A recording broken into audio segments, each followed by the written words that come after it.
The champagne glasses trembled as she took the microphone with shaking hands. But when the first note escaped her lips, the entire ballroom fell silent and tears streamed down the CEO's face. But before we dive into the full story, let me know where you're watching from and what time it is.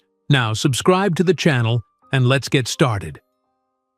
Amanda Collins stared at the pregnancy test in her trembling hands, her eyes widening as two pink lines appeared, unmistakable in the harsh fluorescent light of her tiny bathroom. She sat on the edge of the bathtub, her heart racing, a mixture of fear and wonder washing over her. "I'm pregnant," she whispered to herself, the words hanging in the air of the cramped bathroom where the shower curtain was patched with duct tape and the tiles had long ago lost their shine. 23-year-old Amanda had been fighting for her singing career for years, performing in dive bars across the Bronx, her powerful voice drawing modest crowds but barely enough tips to cover her bills. But now, in this unexpected moment, everything had changed. She placed a protective hand over her still flat stomach. "Hello in there," she whispered, a tentative smile forming on her lips. Later that afternoon, Amanda bustled around her small one-bedroom apartment, straightening throw pillows on the worn sofa and arranging fresh daisies, purchased with her last $5, in a chipped vase. She hummed one of her original songs as she prepared, rehearsing different ways to share the news with Trevor. "We're having a baby," she practiced, then shook her head. "Trevor, I'm pregnant," she tried again, watching her expression in the mirror, hoping to find the perfect words that would bring joy rather than panic to his face. Trevor Reynolds was everything Amanda wasn't, Harvard-educated from old money and rapidly climbing the corporate ladder at Reynolds Investments, his family's prestigious firm. Their unlikely romance had begun a year ago when he wandered into the bar where she was performing, attracted by her soulful rendition of "At Last." Despite their different worlds, their chemistry had been undeniable. The sound of keys in the door made Amanda's heart leap. She smoothed her simple dress and took a deep breath. Trevor entered, his tailored suit slightly rumpled after a long day, his expression weary. He loosened his Italian silk tie and dropped his leather briefcase by the door without looking at her. "What a day," he sighed, running a hand through his perfectly styled hair. "The Jacobson merger is a nightmare. My father's breathing down my neck about quarterly projections, and the subway was a disaster." He finally looked up at her, noticing the set table. "What's all this?" "I made dinner," Amanda said, gesturing toward the modest pasta dish she'd prepared. "I thought we could have a nice meal together. It's been a while." Trevor checked his watch, a graduation gift from his father worth more than Amanda's entire wardrobe. "I can't stay long. I have reports to review before tomorrow's board meeting." "It'll just take a few minutes," she said, her voice betraying a hint of nervousness. "I have something important to tell you." They sat at her small kitchen table, Amanda watching anxiously as Trevor took a few distracted bites, his mind clearly still at the office. "This is nice," he said without enthusiasm, his phone buzzing repeatedly beside his plate. Amanda took a deep breath, reaching for his hand across the table. "Trevor, I found out something today." Her voice trembled slightly. "I'm pregnant." The words hung in the air between them. Trevor's fork froze halfway to his mouth. He set it down with deliberate slowness, his expression transforming from distraction to something colder, more calculating. The silence stretched between them, thick and suffocating. "Pregnant," he finally repeated, the word flat and emotionless. Amanda nodded, a tentative smile forming. "I know it's unexpected, but do you have any idea what this means for my career?" Trevor interrupted, his voice frighteningly calm. He pushed his plate away, appetite gone. "I'm about to be named Director of Mergers and Acquisitions, the youngest in the firm's history." "I thought you might be happy," Amanda said, her smile faltering. "We can make it work together." Trevor stood up, pacing the small living room, looking around the apartment with new eyes that seemed to catalog every flaw, every sign of Amanda's modest means. A pregnant bar singer? That's not exactly what I had in mind for this stage of my life. Bar singer? Amanda echoed, hurt blooming in her chest. He'd never referred to her career so dismissively before. Let's be realistic, Amanda. Trevor gestured around the apartment. I have client meetings, social functions, a reputation to build. Did you really think I could show up with someone who sings covers in dive bars? Someone who can barely make rent? Amanda stood up, her hands instinctively moving to her stomach. I love you, Trevor. I thought we were building something together. Building what exactly? His laugh was cold, unfamiliar. This was fun, Amanda, a diversion.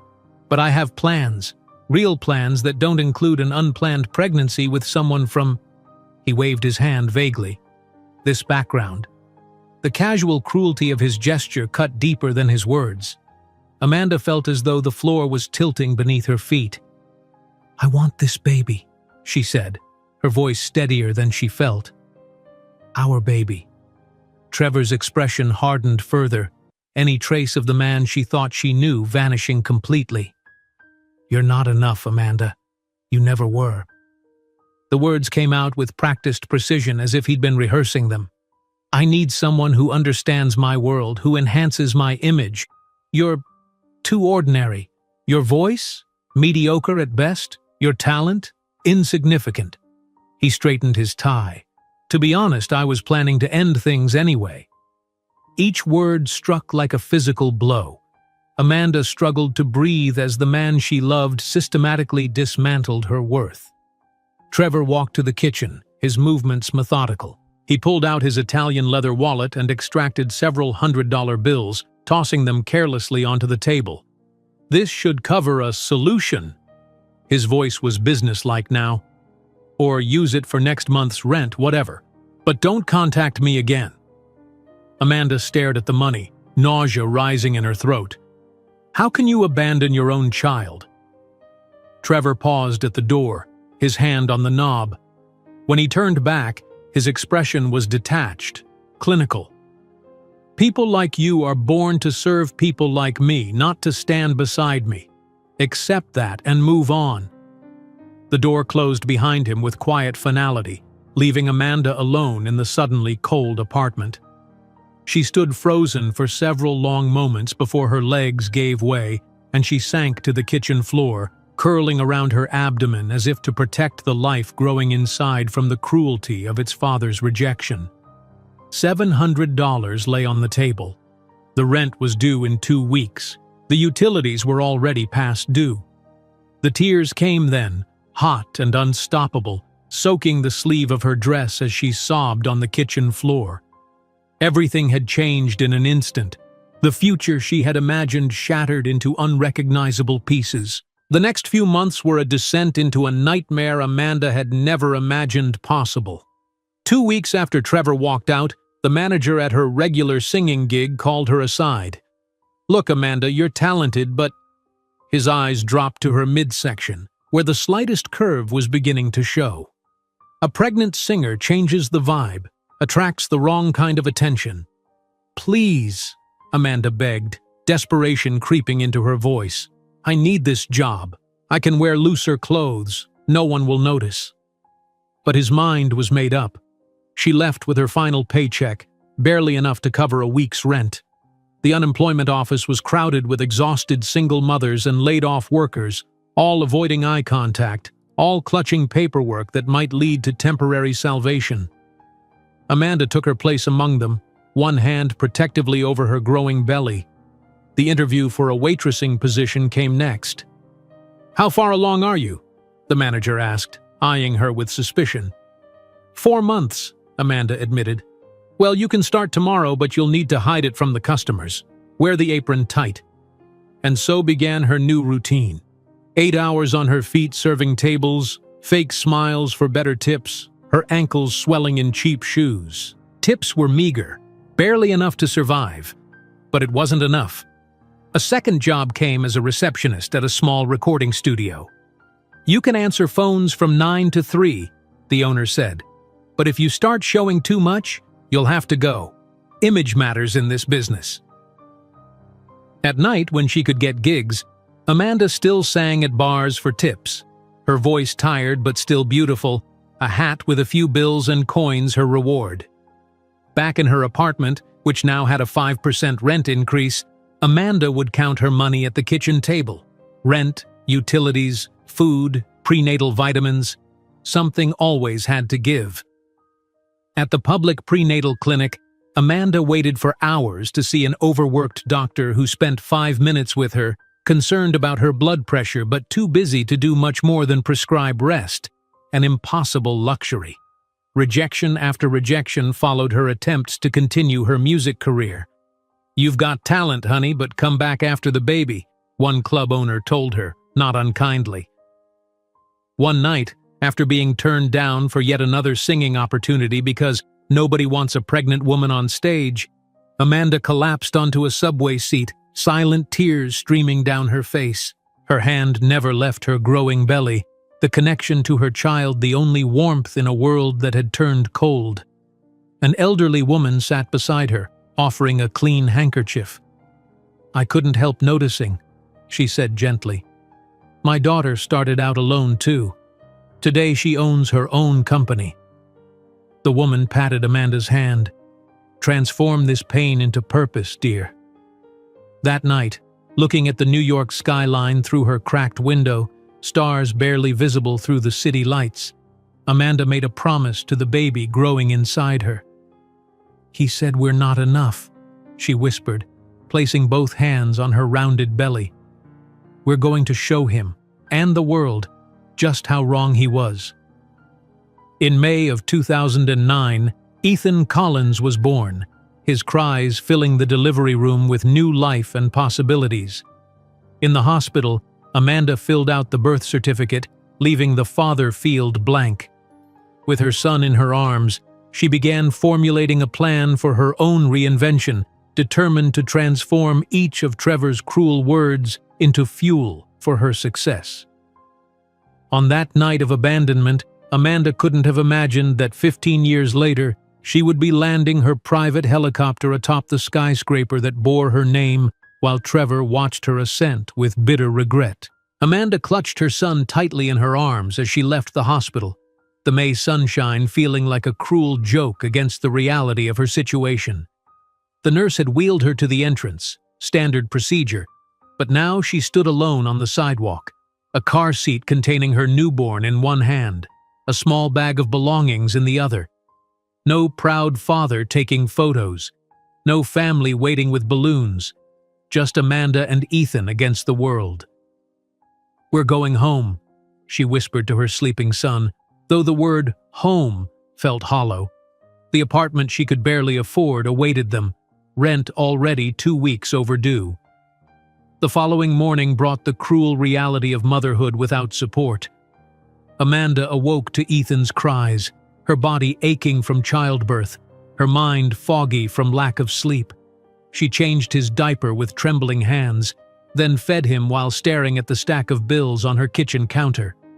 The owner of her building, a man with perpetually suspicious eyes, knocked on her door that afternoon. "Rent's late again, Collins," he said, his gaze drifting to the baby in her arms. "And now you've got a kid? That's extra noise, extra water." "I just need until Friday," Amanda pleaded. "I'm going back to work next week," he snorted. "Yeah, well, starting next month, rent's going up 15%. Building improvements." He gestured vaguely at the hallway where nothing had been improved in years. When he left, Amanda sank to the floor, Ethan cradled against her chest, and allowed herself exactly 2 minutes of tears before wiping her eyes. "No time for this," she murmured, kissing her son's forehead. "We've got plans to make." The manager at the diner where she'd been waitressing looked at her with a mixture of pity and annoyance when she showed up asking about returning to work. "Look, Amanda, we filled your position. Can't hold jobs for people having babies." His eyes softened slightly. "Come back in a few weeks if you're desperate. Maybe we'll have something then." The recording studio was only marginally more accommodating. "You can start back Monday," the owner said, not looking up from his mixing board. "Same pay, but you'll need to handle more duties. Lost a receptionist and an assistant last month." "What about the baby?" Amanda asked. He glanced at Ethan, sleeping in his second-hand carrier. "As long as he doesn't cry during sessions and you handle all your work, I don't care if you bring him." And so began Amanda's new life, answering phones at the studio during the day with Ethan sleeping beneath her desk, waitressing evenings when she could find someone to watch him for a few hours, and on rare nights when she could secure a singing gig, performing with her infant in a carrier backstage, praying he wouldn't wake until her set was finished. The exhaustion was bone deep. Amanda would drag herself home after midnight, feed Ethan in the darkness of their apartment, then collapse for a few hours before his cries started the cycle again. There was never enough. Not enough sleep, not enough money, not enough time. One particularly brutal evening, Amanda stood in a pharmacy, staring at the baby formula she couldn't afford. Her breasts had stopped producing enough milk, her body too undernourished to sustain both herself and her child. $23, she whispered, looking at the price tag. She had $27 to last until payday, and the electric bill was already past due. "First baby?" asked an older woman beside her. Amanda nodded, embarrassed at the tears threatening to spill. "My daughter used this brand," the woman said, reaching for a different container. "It's $18 and just as good." She smiled kindly at Ethan, who was fussing in his carrier. "He's beautiful."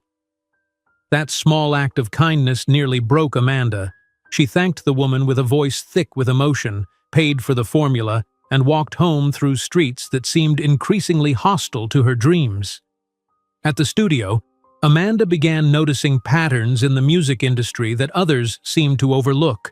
Artists would come in, record demos, then struggle to get their music heard.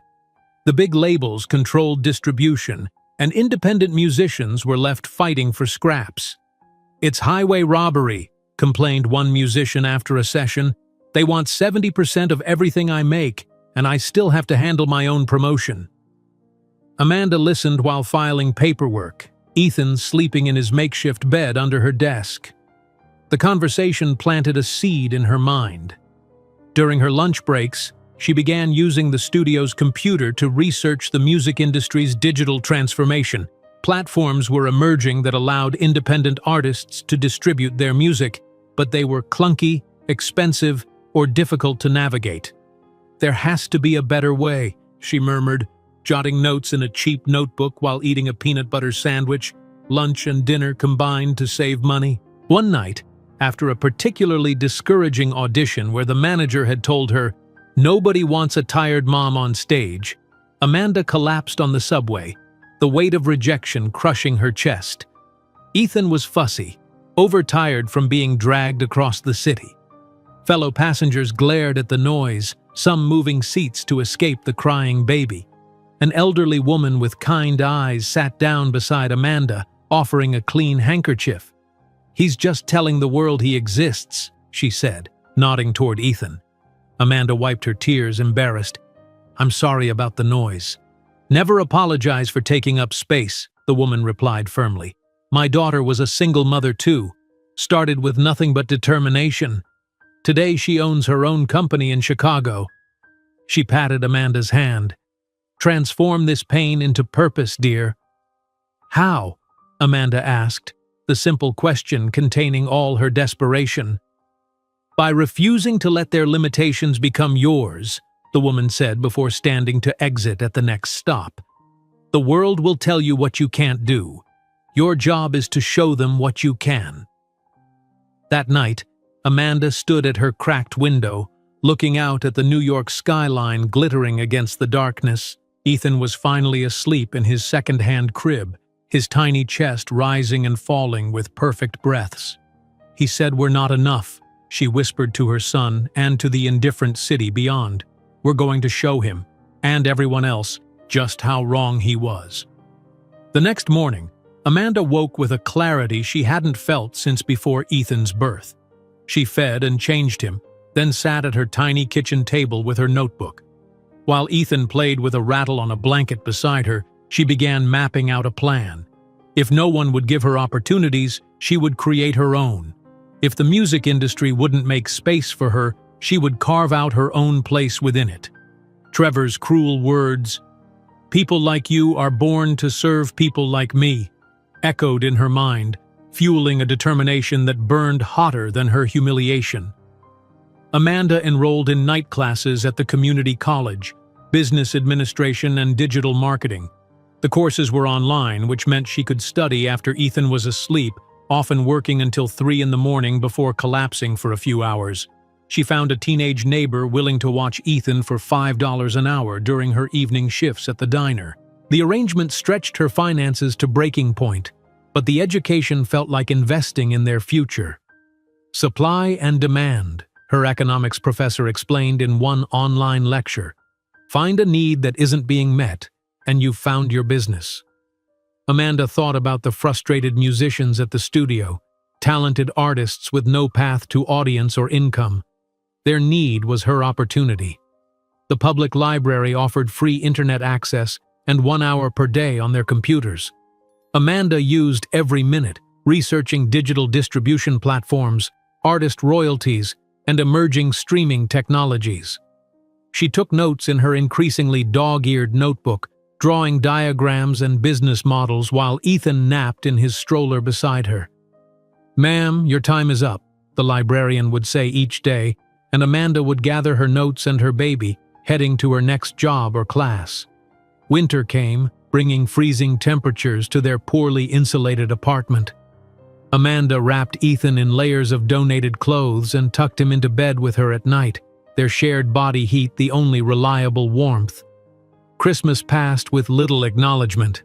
A small stuffed bear for Ethan from a toy drive was their only celebration. Amanda couldn't afford heat and food. Presents were an impossible luxury. But in January, a breakthrough came. The studio owner, impressed with Amanda's efficiency despite her circumstances, offered her additional hours managing their social media accounts. "You seem to understand this internet stuff better than I do," he admitted. "An extra 100 a week if you can increase our bookings." The opportunity was precisely what Amanda needed: access to a computer, insight into the industry, and a small but crucial increase in income. She threw herself into learning everything about digital marketing, staying late after her shift ended, Ethan sleeping in his carrier beside her. The studio's bookings increased 30% in the first month under her management. She created targeted ads, built an email list, and established relationships with local venues and artists. "How'd you do it?" the owner asked, genuinely impressed. "I listened to what musicians actually need," Amanda explained, then showed how we could provide it. By spring, Amanda had saved enough to purchase a used laptop, a lifeline that allowed her to work and study from home during Ethan's naps and after his bedtime. She installed free web design software and began building a simple blog focused on independent musicians in New York. The blog started as little more than a hobby: interviews with artists who came through the studio, reviews of independent releases, tips for musicians trying to build careers outside the traditional system. But it quickly gained followers, particularly among frustrated artists seeking alternatives to predatory label contracts. "You've really tapped into something," one musician told her after reading her latest post about digital royalties. "Nobody's explaining this stuff in terms artists actually understand."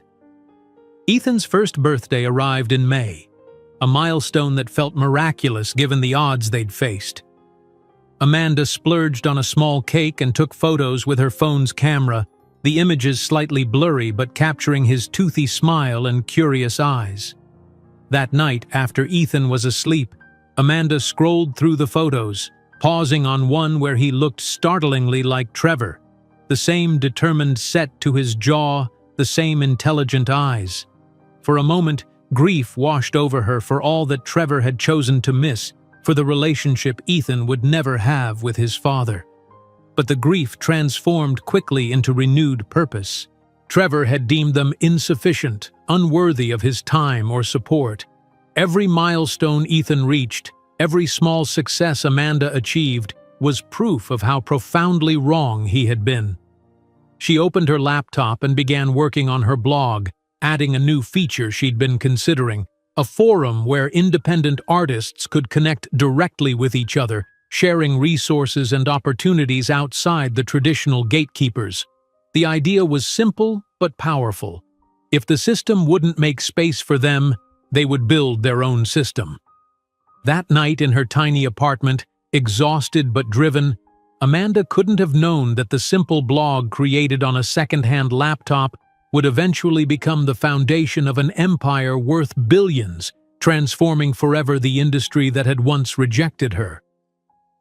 The contractions started at 3 in the morning. Amanda had been dreaming of singing on a vast stage when the sharp pain jolted her awake. She lay in her narrow bed, hands pressed against her swollen belly, breathing through the contraction as she'd learned in the free prenatal class at the community center. "Not yet," she whispered to her unborn child. "We need to wait until morning so we can catch the bus." But her body, and her baby, had other plans. By 5:30, the contractions were coming every 7 minutes. Amanda called her neighbor, Mrs. Petrovich, an elderly woman who had promised to watch her apartment while she was in the hospital. "It's time," Amanda said when the woman answered, voice groggy with sleep. Within an hour, Amanda was in a taxi she couldn't afford, clutching a small duffel bag containing everything she'd need for her hospital stay. The driver kept glancing nervously in the rearview mirror. "Please don't have that baby in my cab," he said, accelerating through a yellow light. The hospital intake was a blur of forms and questions. "Father's name?" the clerk asked without looking up from her computer. Amanda hesitated only briefly. "There is no father." The delivery room was sterile and impersonal, but Nurse Garcia's hand was warm when she grasped Amanda's. "You're doing this alone?" she asked, her eyes kind but not pitying. Amanda nodded, gritting her teeth through another contraction. "Then I'm not leaving your side," Nurse Garcia promised, and she didn't. Through 12 hours of labor, Amanda's mind drifted between the pain of the present and flashes of memory. Trevor's cruel dismissal, months of exhaustion and hunger, the cold calculation in his eyes as he tossed money on her table like she was nothing more than a service rendered. When the pain reached its crescendo, she channeled it into determination. Each push was a rejection of Trevor's assessment of her worth. Each breath was a promise to the child fighting to enter the world. "One more big push," the doctor urged, and Amanda gathered her remaining strength. With a final, primal effort, her son entered the world, his angry cry filling the delivery room like the opening note of a symphony. They placed him on her chest, tiny and red-faced, his fists clenched as if ready to fight alongside her. "Ethan," she whispered, the name she'd chosen months ago. "Ethan Collins. Not Reynolds. Never Reynolds." An hour later, the same clerk who had processed her admission brought forms to her recovery room. "Birth certificate," she explained, handing Amanda a clipboard. Amanda's hand moved steadily across the page, completing each field with careful deliberation. When she reached father's name, she left it blank without hesitation. This child was hers alone, her responsibility, her joy, her future. The next morning, standing at the hospital entrance with Ethan secure in his carrier, Amanda felt a curious mix of terror and exhilaration. The world seemed simultaneously more threatening and more full of possibility than it had before. "We're going home," she told her son, though home was just a rundown apartment with past-due notices on the door. The first weeks were a fog of sleeplessness and adjustment.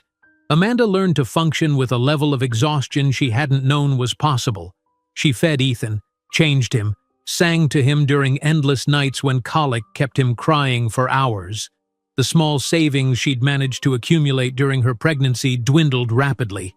Formula, diapers, the higher rent, each expense was a stone pulling her deeper underwater. 2 weeks after bringing Ethan home, Amanda called the studio where she'd been working as a receptionist. "I can come back next Monday," she told the owner, trying to keep the desperation from her voice. There was a pause. "With the baby?" "I don't have childcare yet," Amanda admitted, "but he's quiet most of the time. I can keep him under the desk." Another pause, longer this time. Fine. But if it becomes a problem... It won't, Amanda promised quickly. Thank you. On Monday morning, Amanda arrived at the studio 30 minutes early, Ethan sleeping in a second-hand baby carrier strapped to her chest. She'd carefully packed a bag with everything he might need: diapers, formula, extra clothes, a small blanket to make a nest under her desk. The owner raised his eyebrows when he saw her, but said nothing. Amanda settled at the reception desk, arranging Ethan's blanket beneath it. When he woke, she fed him discreetly, answering calls with the phone cradled between her ear and shoulder. That first day established the pattern for the months that followed. Amanda became expert at multitasking, scheduling studio time while changing diapers, discussing rates with clients while gently bouncing Ethan, typing invoices with one hand while feeding him with the other.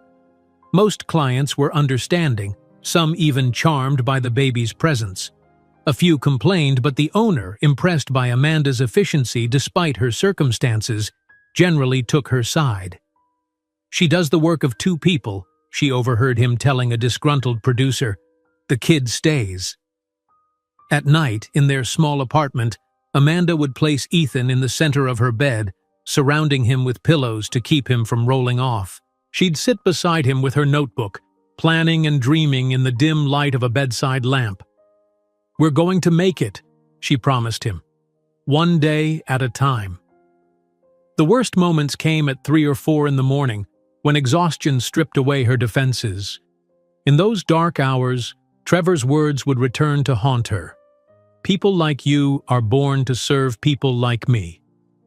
The memory of his dismissive glance around her apartment, the casual cruelty with which he had assessed her worth and found it lacking. But with the sunrise came renewed determination. Each morning, looking at Ethan's face, so like Trevor's in features yet so different in spirit, Amanda recommitted to proving him wrong. When Ethan was 6 months old, Amanda was called into the studio owner's office. Her heart raced, certain she was about to be fired. Instead, he offered her additional responsibilities managing the studio's social media and website. "You understand this digital stuff better than I do," he admitted. "And I've noticed how you talk to the indie artists, how you understand their frustrations with the industry. I think you could help us attract more independent clients." The modest raise that came with these new duties allowed Amanda to start a small savings account. $10 a week at first, then 20. A cushion against disaster, the beginning of a future. By the time Ethan turned 1, he was showing signs of extraordinary intelligence. He spoke in complete sentences months before expected, showed remarkable memory, and seemed to absorb information at an astonishing rate. "He's advanced," the pediatrician at the community clinic confirmed during a checkup. "You should start looking into preschool programs for gifted children." Amanda nodded as if this were a reasonable suggestion, not mentioning that specialized education was a luxury far beyond her means. Instead, she checked out child development books from the library and created learning activities from whatever materials she could afford: flashcards made from cereal boxes, counting games with buttons, alphabet songs she composed herself. When Ethan was 18 months old, Amanda was scheduled for a routine wellness exam at a women's clinic. She almost canceled. Time away from work meant lost income they couldn't afford, but something made her keep the appointment. The doctor's face was serious as she reviewed Amanda's blood work. "Your iron levels are critically low," she explained. "You're severely anemic, and your blood pressure is concerning. When was the last time you ate a proper meal?" Amanda couldn't remember. She'd been stretching every dollar to provide for Ethan, often subsisting on his leftover cereal and whatever was on discount at the grocery store. "You can't take care of him if you don't take care of yourself," the doctor said gently, prescribing iron supplements and referring her to a nutrition program for low-income mothers. That night, Amanda looked at herself in the bathroom mirror for the first time in months. Dark circles shadowed her eyes. Her cheekbones were too prominent, her once vibrant hair dull. She barely recognized the woman staring back at her. "Get it together, Collins," she told her reflection. "Ethan needs you strong." The nutrition program provided a small but crucial safety net. Weekly boxes of healthy staples, beans, rice, vegetables, fruit, allowed Amanda to begin rebuilding her strength. As her physical health improved, so did her mental clarity and determination. When Ethan was 2, Amanda was offered a full-time position managing the studio's operations and digital presence. The salary wasn't large, but it was stable, and it came with flexibility that allowed her to continue bringing Ethan to work. With this newfound security, Amanda enrolled in online business courses through the community college. She studied at night after Ethan was asleep, often working until the early hours of the morning before catching a few hours of rest. Every lesson she learned about marketing, digital platforms, business models, she applied to her growing understanding of the music industry's shortcomings. Through conversations with frustrated independent artists at the studio, she began to see a pattern. Talented musicians were creating exceptional work, but had no effective way to distribute it or monetize their creativity. The major labels still controlled access to audiences, and their contracts were increasingly exploitative.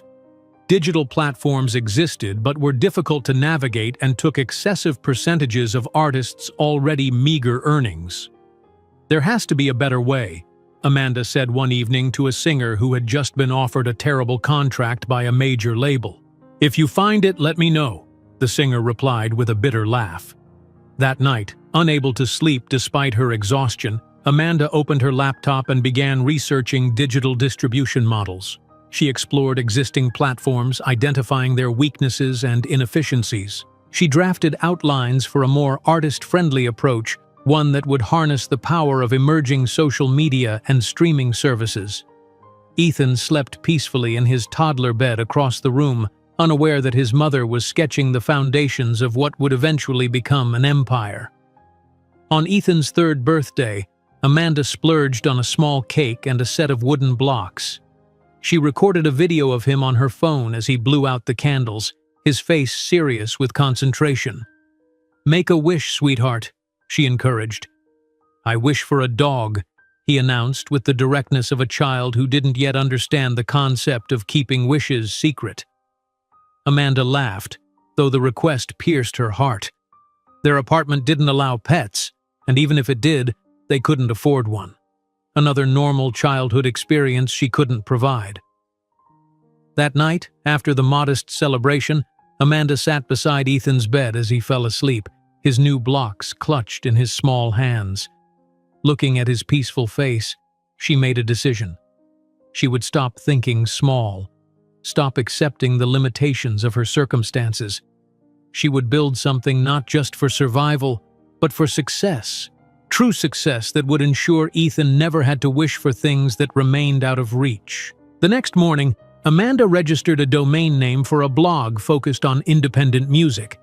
It was a small step, almost insignificant, but it felt like a declaration of intent. The blog would be a testing ground for her ideas, a way to build credibility and connections within the industry. She named it Indie Voice, a nod to both the independent artists she hoped to serve and her own journey from silenced singer to emerging entrepreneur. That night in her tiny apartment, exhausted but driven, Amanda couldn't have known that the simple blog created on a second-hand laptop would eventually become the foundation of an empire worth billions, transforming forever the industry that had once rejected her. The glow of her laptop screen illuminated Amanda's face in the dim light of her apartment as she published her first blog post on Indie Voice. The clock on her nightstand showed 3:15 in the morning, but excitement overrode her exhaustion. She clicked publish and released her thoughts into the digital world. Why independent artists need a new distribution model. "Done," she whispered, careful not to wake Ethan, who slept peacefully in his toddler bed across the room. She closed the laptop and allowed herself a moment of quiet celebration before collapsing into a few precious hours of sleep. The next morning at the studio, Amanda answered phones with practiced efficiency while keeping one eye on her phone, checking for notifications. By lunchtime, her post had received 3 comments, all from independent musicians expressing frustration with the current system. It wasn't much, but it was a start. "What's got you smiling?" asked Marcus, a sound engineer who had always been kind to both her and Ethan.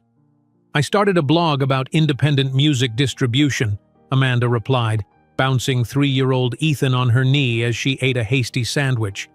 Marcus raised an eyebrow. "Ambitious. The industry's pretty locked up by the major labels."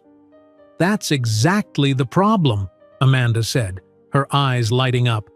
"Artists create the product, but middlemen control access to the audience and take most of the profit. It doesn't have to be that way anymore, not with digital platforms." Ethan, bored with adult conversation, slid off her lap to play with the wooden blocks she kept in her desk drawer. Amanda watched him arrange them meticulously by color, his small face serious with concentration. His intelligence both thrilled and terrified her. How would she ever provide the education he deserved?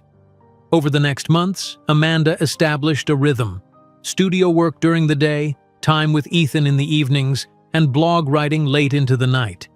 The Indie Voice audience grew steadily as she published practical advice for musicians navigating the changing digital landscape. "Your latest post about streaming royalties was spot on," commented a guitarist whose band recorded regularly at the studio. "No one else is explaining this stuff in plain English." Amanda's understanding of the industry deepened through daily conversations with artists at the studio. She listened to their frustrations, researched solutions, and gradually refined her vision of a better system. 6 months after launching the blog, Amanda sat in a coffee shop near the studio during her lunch break, Ethan quietly coloring beside her. She had arranged to meet with Diane Levine, a small angel investor who had reached out after reading Indie Voice. "I love what you're doing with the blog," Diane said after introductions. "You've identified a real pain point in the industry. What's your long-term vision?" Amanda had rehearsed this moment for weeks. A platform that allows independent artists to distribute directly to streaming services and retailers without exploitative contracts. One that provides data analytics so they can understand their audience and payment processing that gets them their money faster. Diane nodded, impressed. "And your business background?" "I've been managing operations and digital marketing for Riverside Studio for 3 years," Amanda replied. "And I'm completing my business administration degree online." Diane's eyes drifted to Ethan, who was methodically coloring within the lines of his book. "Single mother?" she asked without judgment. Amanda nodded, feeling the familiar tightness in her chest. Would this be the moment her dream derailed? Would her status as a single mother undermine her credibility as a founder? "It must be challenging," Diane observed. "It is," Amanda acknowledged, "but it's also my motivation. I'm building something not just for myself, but for him." Diane considered this, then glanced at Amanda's proposal. "Your idea has potential, but you're a mother with no tech background trying to build a tech platform. That's high risk from an investment standpoint." The words stung, but Amanda had anticipated the objection. "I understand the concern. That's why I've already connected with 2 developers who are willing to work evenings and weekends in exchange for equity. They believe in the vision." Diane looked impressed but remained hesitant. "Let me think about it. I'll be in touch within the week." As Amanda walked back to the studio, holding Ethan's hand, disappointment settled in her stomach. She had hoped for more enthusiasm, a commitment on the spot. The rejection, however polite, echoed Trevor's dismissal. Once again, she wasn't enough. That evening, after putting Ethan to bed, Amanda opened her laptop with renewed determination. If investors wouldn't back her, she'd find another way. She began researching how to build a basic version of her platform without significant funding, a minimum viable product that could prove her concept. YouTube tutorials and free coding courses became her nightly companions. Amanda had never considered herself technically inclined, but necessity proved a powerful teacher. Line by line, she learned enough HTML, CSS, and basic JavaScript to rebuild the Indie Voice site with more functionality. 3 weeks after her meeting with Diane, Amanda received an email that made her heart sink. After careful consideration, I've decided this investment isn't the right fit for my portfolio at this time. I wish you the best of luck." Amanda allowed herself 10 minutes to feel the disappointment, then returned to her code. Rejection was becoming a familiar companion, but so was resilience. The breakthrough came unexpectedly. A singer-songwriter who regularly recorded at the studio mentioned a problem during a session. "The distribution service I'm using takes 40% and doesn't even get my music onto all the major platforms." Amanda spoke up from her reception desk.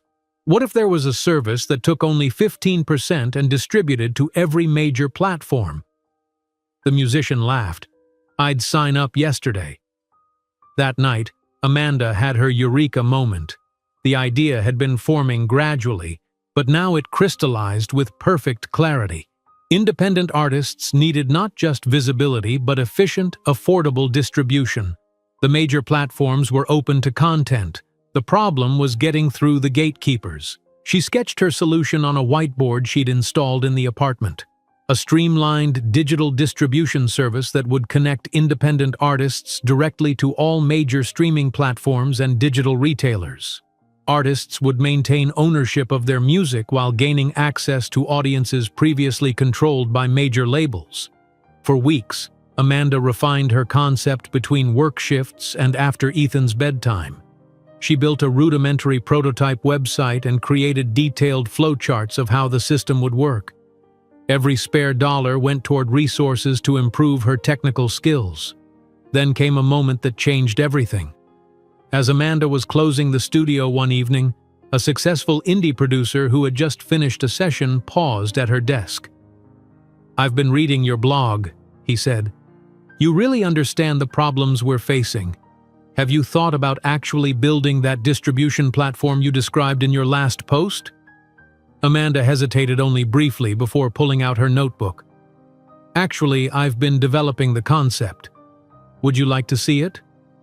For the next hour, she explained her vision while Ethan played quietly nearby. The producer asked sharp questions, challenging assumptions and offering insights from his years in the industry. "This could work," he said finally. "It's exactly what the independent scene needs right now. Do you have investors?" Amanda shook her head. "Not yet. I've had a few meetings, but no commitments." The producer considered this. "I know some people who might be interested. Let me make some calls." 2 weeks later, Amanda found herself in a small conference room at a downtown law firm, presenting her concept to 3 potential investors. Her hands trembled slightly as she distributed her business plan, but her voice remained steady as she outlined her vision for what she now called indie sound.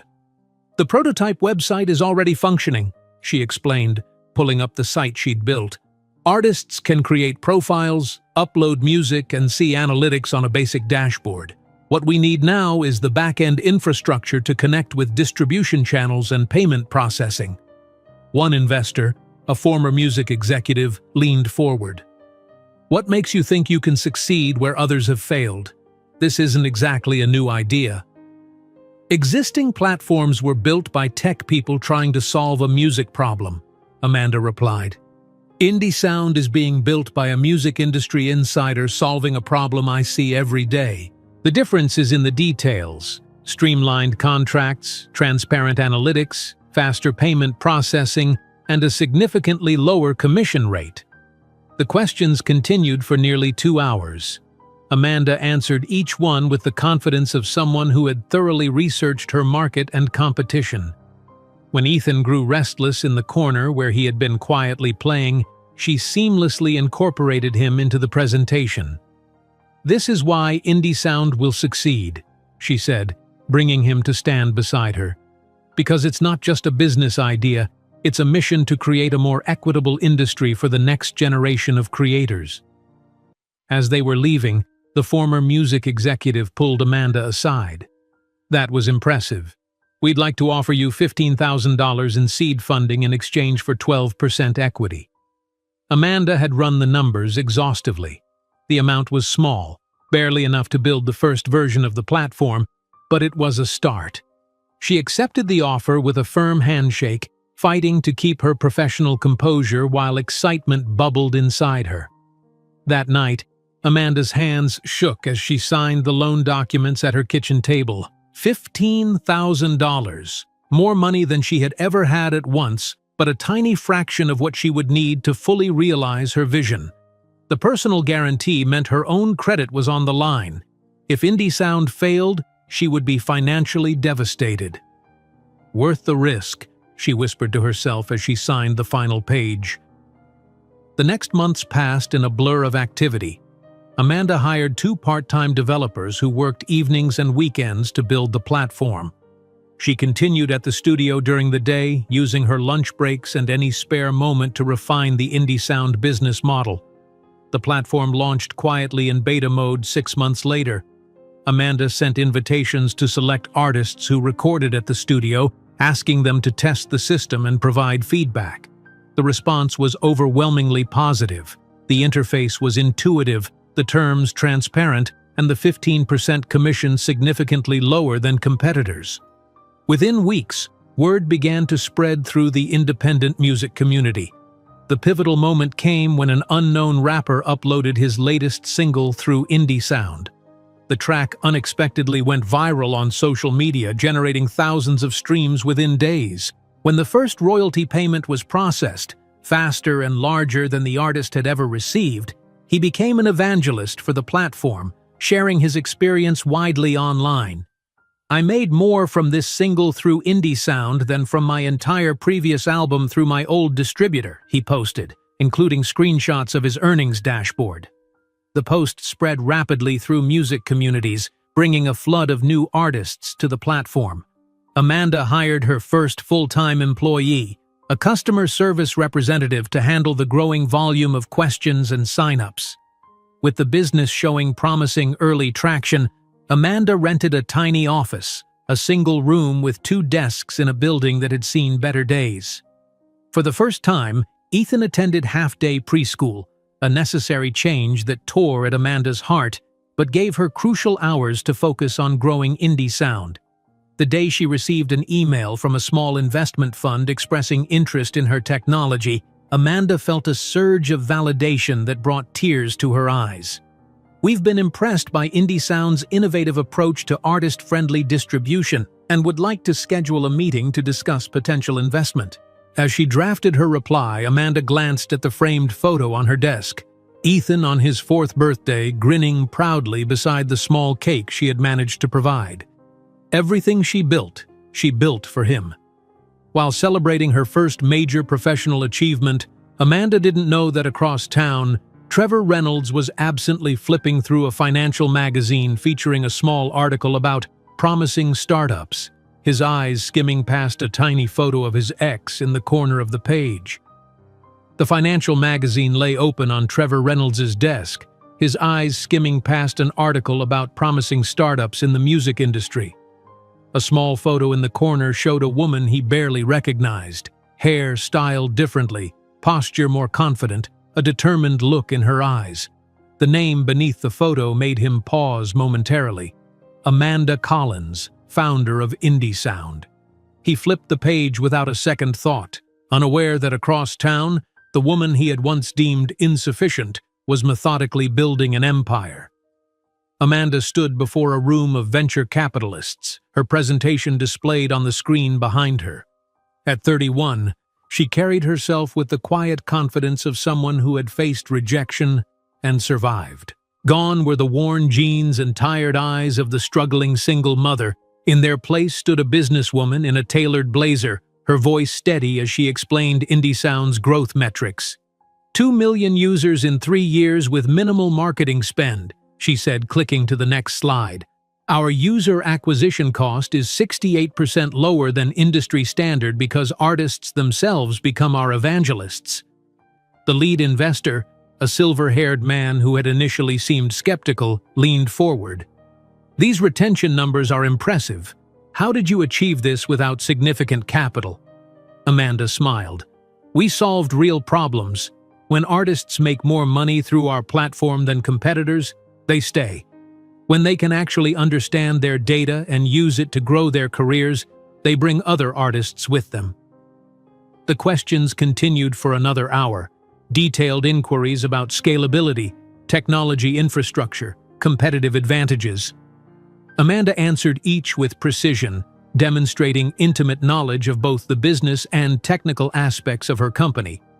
"We'd like to offer $500,000 for 20% equity," the lead investor said finally. Subject to due diligence, of course. Amanda's heart raced, but her expression remained composed as she shook hands, sealing the verbal agreement. $500,000, a figure that once seemed unfathomable, now represented just the beginning of what she intended to build.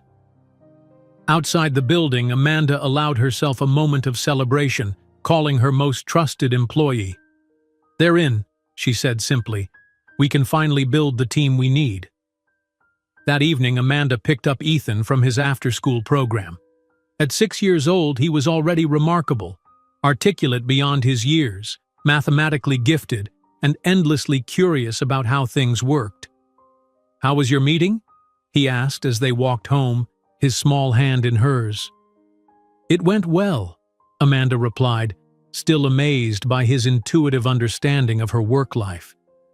"The investors liked our company." Ethan nodded solemnly. "Good.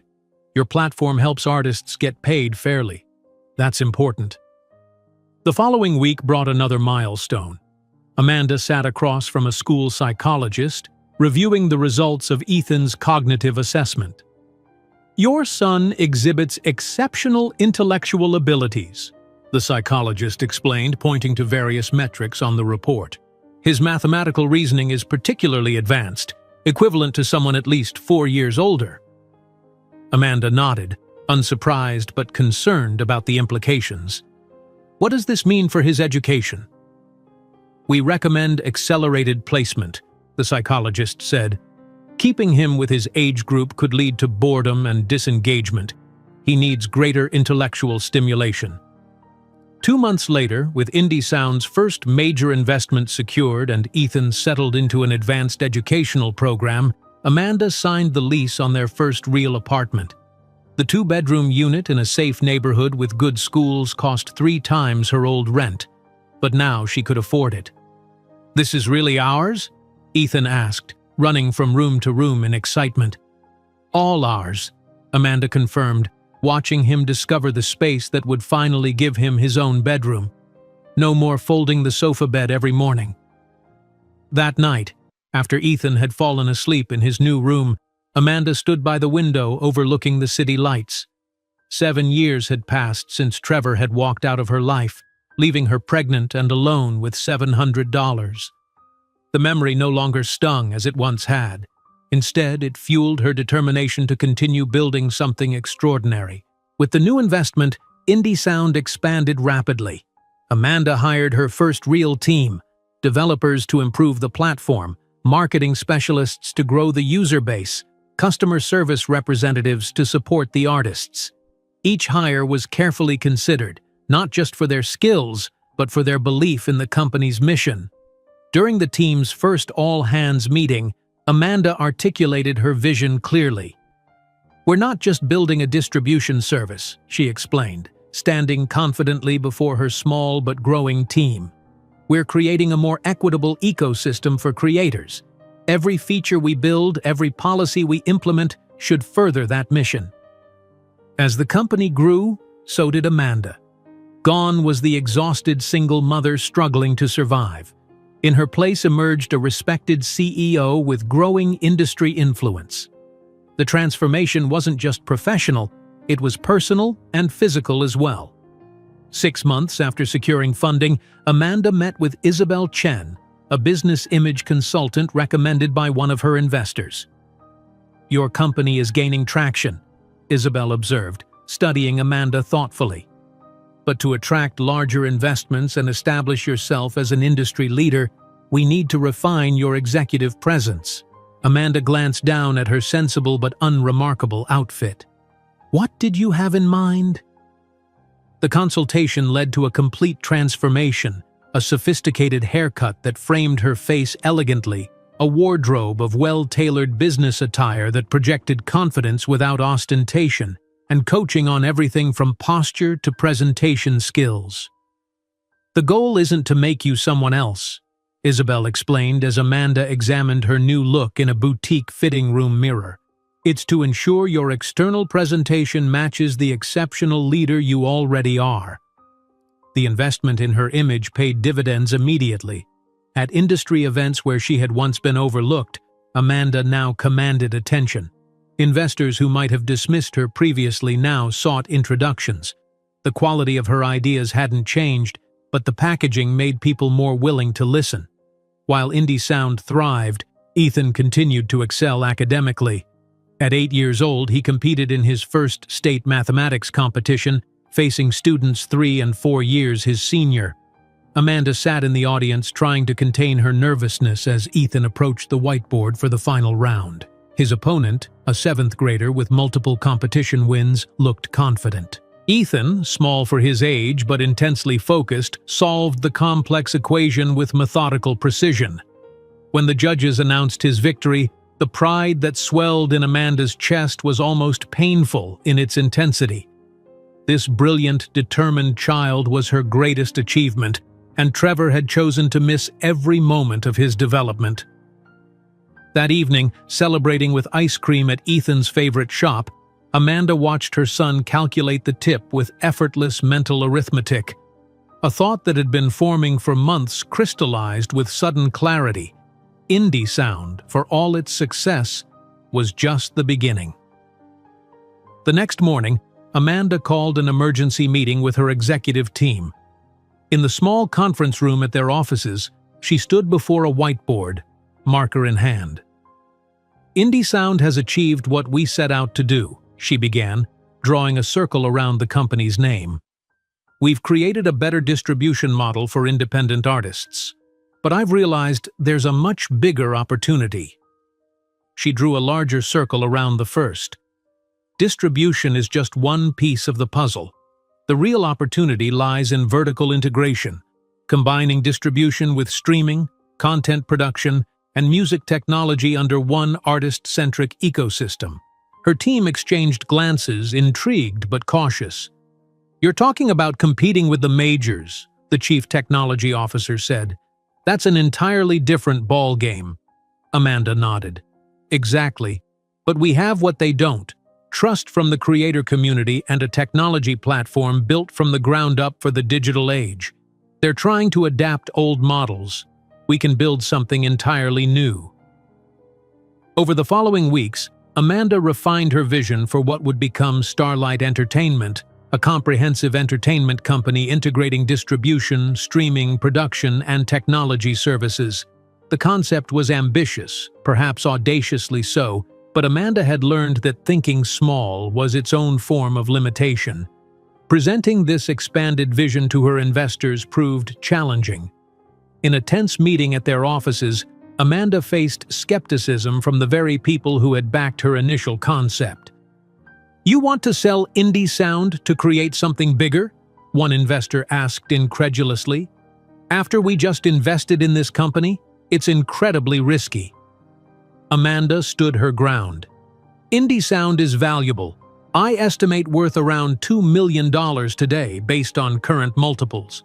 But it will always be limited by its niche focus. Starlight could be worth $200 million within 5 years." The debate continued for hours. Amanda addressed every objection with data, market analysis, and competitive insights. By the meeting's end, she hadn't won universal support, but she had secured enough interest to explore potential acquisition offers for indie sound. 3 months of intense negotiations followed.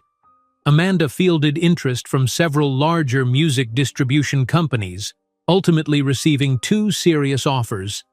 The higher bid came with strings attached, a 2-year employment contract that would limit her ability to launch Starlight immediately. The lower offer, from a European digital media company, included fewer restrictions but represented 20% less money. After careful consideration, Amanda chose freedom over the higher amount, $2 million with minimal non-compete provisions. The day she signed the sale documents, Amanda experienced a surreal moment of déjà vu. 7 years earlier, Trevor had tossed $700 on her table, declaring it enough to solve her problem. Now she was signing papers that would transfer $2 million to her account, her reward for solving problems he couldn't even recognize. Amanda's hand shook slightly as she signed the final document, making official the sale of her first company. The attorney across the table smiled professionally. "Congratulations, Ms. Collins. The funds should be transferred within 3 business days." That evening, Amanda and Ethan celebrated quietly at home with pizza and ice cream. His choice. At 8 years old, he understood something momentous had occurred but couldn't grasp the full significance. "Does this mean you don't own your company anymore?" he asked, ice cream forming a mustache above his lip. "I sold my first company today," Amanda explained, gently wiping his face. "But it's just the beginning. I'm going to build something even bigger, something that will change the whole industry." Ethan considered this seriously. "Like when I traded my beginner chess set for the advanced one?" Amanda laughed, pulling him into a hug. "Exactly like that. Sometimes you have to let go of something good to create something great." Later that night, after Ethan had gone to bed, Amanda stood at her window watching the city lights. The weight of the day's achievement settled around her shoulders, not as a burden but as a mantle of responsibility and possibility. $2 million had transformed her from a struggling entrepreneur to a legitimate business success, but Amanda knew this was merely the first step in a much longer journey. While savoring her first major financial victory, Amanda didn't imagine that in Wall Street, Trevor Reynolds was being named CEO of his family company, celebrating with champagne in his office, completely unaware of the business hurricane his ex was about to unleash. The champagne bottle in Trevor Reynolds' office remained unopened in its silver bucket, gradually warming to room temperature as he reviewed the quarterly reports for Reynolds Investments. His promotion to CEO following his father's retirement should have felt triumphant, but something nagged at him, a vague dissatisfaction he couldn't quite name. Meanwhile, across the city, Amanda Collins was about to channel her $2 million windfall into a vision that would reshape an entire industry. The temporary office space Amanda had leased for Starlight Entertainment was modest, a converted loft in a trendy district with exposed brick walls and large windows. Standing before a group of potential investors, she exuded confidence that belied the company's nascent status. "Starlight isn't just another record label," Amanda explained, gesturing to the sleek presentation displayed on the wall. "We're creating an integrated entertainment ecosystem where artists maintain ownership while gaining access to distribution, promotion, and monetization tools that were previously available only to those signed with major labels." The lead investor, a venture capitalist who had made his fortune in tech, leaned forward. "Ambitious. What makes you qualified to build something of this scale?" Amanda smiled, having anticipated the question. "I built and sold indie sound for $2 million in just 3 years. But more importantly, I've spent years embedded in the industry, witnessing firsthand the pain points that major labels fail to address. We're not just distributing music, we're reinventing how entertainment is created and consumed." Her passion was persuasive. By the end of the meeting, commitments for $25 million in exchange for 15% equity had been secured, enough capital to transform Starlight from concept to reality. With funding secured, Amanda began assembling her executive team. She sought out industry veterans disillusioned with traditional models, people with both expertise and vision. When Richard Barrett, former VP of Artist Development at Universal Music, walked into her office for an interview, his skepticism was palpable. "Why would I leave one of the biggest labels in the world to join a startup?" he asked bluntly. Amanda met his gaze directly. "Because in 5 years the major labels will be coming to us to learn how to survive. The model is broken, Richard. Artists know it, fans know it, and executives like you know it too." She outlined her vision for Starlight, a company that would leverage technology to create direct connections between artists and audiences, eliminating unnecessary middlemen and ensuring creators received their fair share of revenue. "We're not just responding to changes in the industry," she explained. "We're anticipating them. Digital consumption, social media discovery, virtual experiences, these aren't just trends, they're the new foundation." By the end of the conversation, Richard had signed on as Starlight's chief content officer. Similar conversations followed with other industry veterans, each initially skeptical but ultimately convinced by Amanda's clear-eyed vision and strategic approach. As the company took shape, Ethan, now 11, continued to flourish. One evening, Amanda returned home to find him intensely focused on his laptop, lines of code filling the screen. "What are you working on, sweetheart?" she asked, setting down her briefcase. Ethan looked up, his eyes bright with excitement. "I think I found a pattern in music preferences, Mom. If you analyze listening history alongside contextual factors like time of day, weather, and recent selections, you can predict what someone wants to hear next with surprising accuracy." Amanda looked over his shoulder at the complex algorithm he'd developed, amazement mingling with maternal pride. "Show me how it works." Ethan demonstrated his rudimentary program, explaining how it analyzed data points to generate personalized recommendations. The concept was similar to existing recommendation engines, but his approach incorporated nuanced variables that commercial systems overlooked. "This is remarkable," Amanda said, ideas already forming. "Would you mind showing this to our development team tomorrow?" The next day, Amanda brought Ethan to Starlight's offices. The company's senior engineers gathered around as the 11-year-old walked them through his algorithm, answering their increasingly technical questions with confident precision. "How did a kid develop something that multi-billion-dollar companies spend years trying to perfect?" one engineer whispered to Amanda. She smiled, watching her son in his element. "He sees patterns others miss, always has." Within weeks, Starlight's development team had refined and expanded Ethan's concept into what they called the Ethan algorithm, a sophisticated recommendation engine that would become the core of the company's streaming platform. Early tests showed user engagement increased by over 300% when the algorithm was implemented. The algorithm's success accelerated Starlight's growth trajectory. What had begun as a boutique record label quickly expanded into streaming services and content production. The company's artist-friendly contracts, offering higher royalty percentages and greater creative control, began attracting talent away from traditional labels. The turning point came when Jada Carter, a platinum-selling R&B artist whose contract with a major label was ending, chose to sign with Starlight. "Your terms are better, and your technology is years ahead," she told Amanda during their meeting.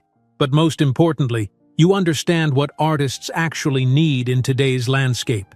Jada's signing made headlines throughout the industry. Other established artists began exploring their options, and Starlight's roster grew to include both emerging talent and established names seeking a more equitable partnership. By the time Starlight had been operating for 18 months, the company had outgrown its temporary space.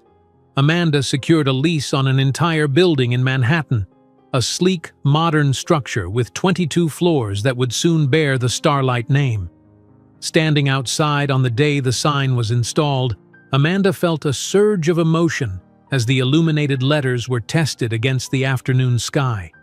From a struggling singer abandoned while pregnant to the founder and CEO of a rapidly growing entertainment company, the journey seemed almost unreal. "It looks awesome, Mom," Ethan said, standing beside her on the sidewalk.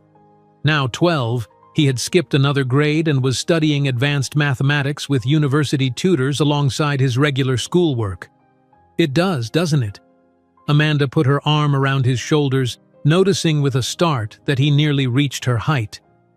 "I couldn't have done any of this without you, you know." As Starlight expanded, Ethan's academic advancement continued to astonish his teachers. His mathematical abilities had progressed far beyond the standard curriculum, requiring specialized instruction from university professors who were often startled by his intuitive grasp of complex concepts. He should be considering early college placement, his academic advisor suggested during a conference. "There's simply nothing more we can offer him at this level." Amanda balanced pride in her son's extraordinary gifts with concern about his social development. What about his emotional well-being? He's still just a child. Ethan is unusual in that regard as well, the advisor explained. His emotional intelligence matches his intellectual abilities. He connects well with older students and adults while maintaining friendships with peers. It's quite remarkable. As Ethan's education progressed along its accelerated path, Starlight Entertainment continued its rapid ascent. The Ethan algorithm had evolved into an industry-leading technology platform that powered not only Starlight's streaming service but also its content recommendation systems and artist analytics tools. The company's first major breakthrough came when an independent artist signed to Starlight achieved a #1 hit, a feat previously considered impossible without major label support. The song, a genre-blending track with captivating lyrics, connected with listeners in a way that challenged conventional industry wisdom. This changes everything, music publications declared. Starlight has proven the major label system is no longer the only path to mainstream success. Industry veterans who had dismissed Starlight as a niche player suddenly found themselves struggling to explain the company's success to their boards. Major labels began offering increasingly generous contracts to prevent their artists from defecting, while simultaneously attempting to mimic Starlight's technology platforms, usually with limited success. 4 years after founding Starlight, Amanda received a call from her publicist. "Forbes wants to feature you on their cover. The Entertainment Revolutionary is their working title." The photo shoot took place in Starlight's headquarters, with Amanda posed against the floor-to-ceiling windows overlooking Manhattan. The interviewer, clearly impressed by both Amanda's personal story and business acumen, asked penetrating questions about her journey. "Did you always envision building something of this scale?" he inquired. Amanda considered the question. "I knew the industry needed transformation. What began as a solution to a specific problem, fair compensation for independent artists, evolved into something much more comprehensive as we identified additional opportunities." The resulting article, "The Revolutionary Reshaping Entertainment," provided Amanda's first significant media exposure. The piece detailed her rise from struggling singer to influential CEO, though it mentioned nothing of her personal struggles as a single mother or the circumstances of Ethan's birth. Those details remained private, protected from public scrutiny.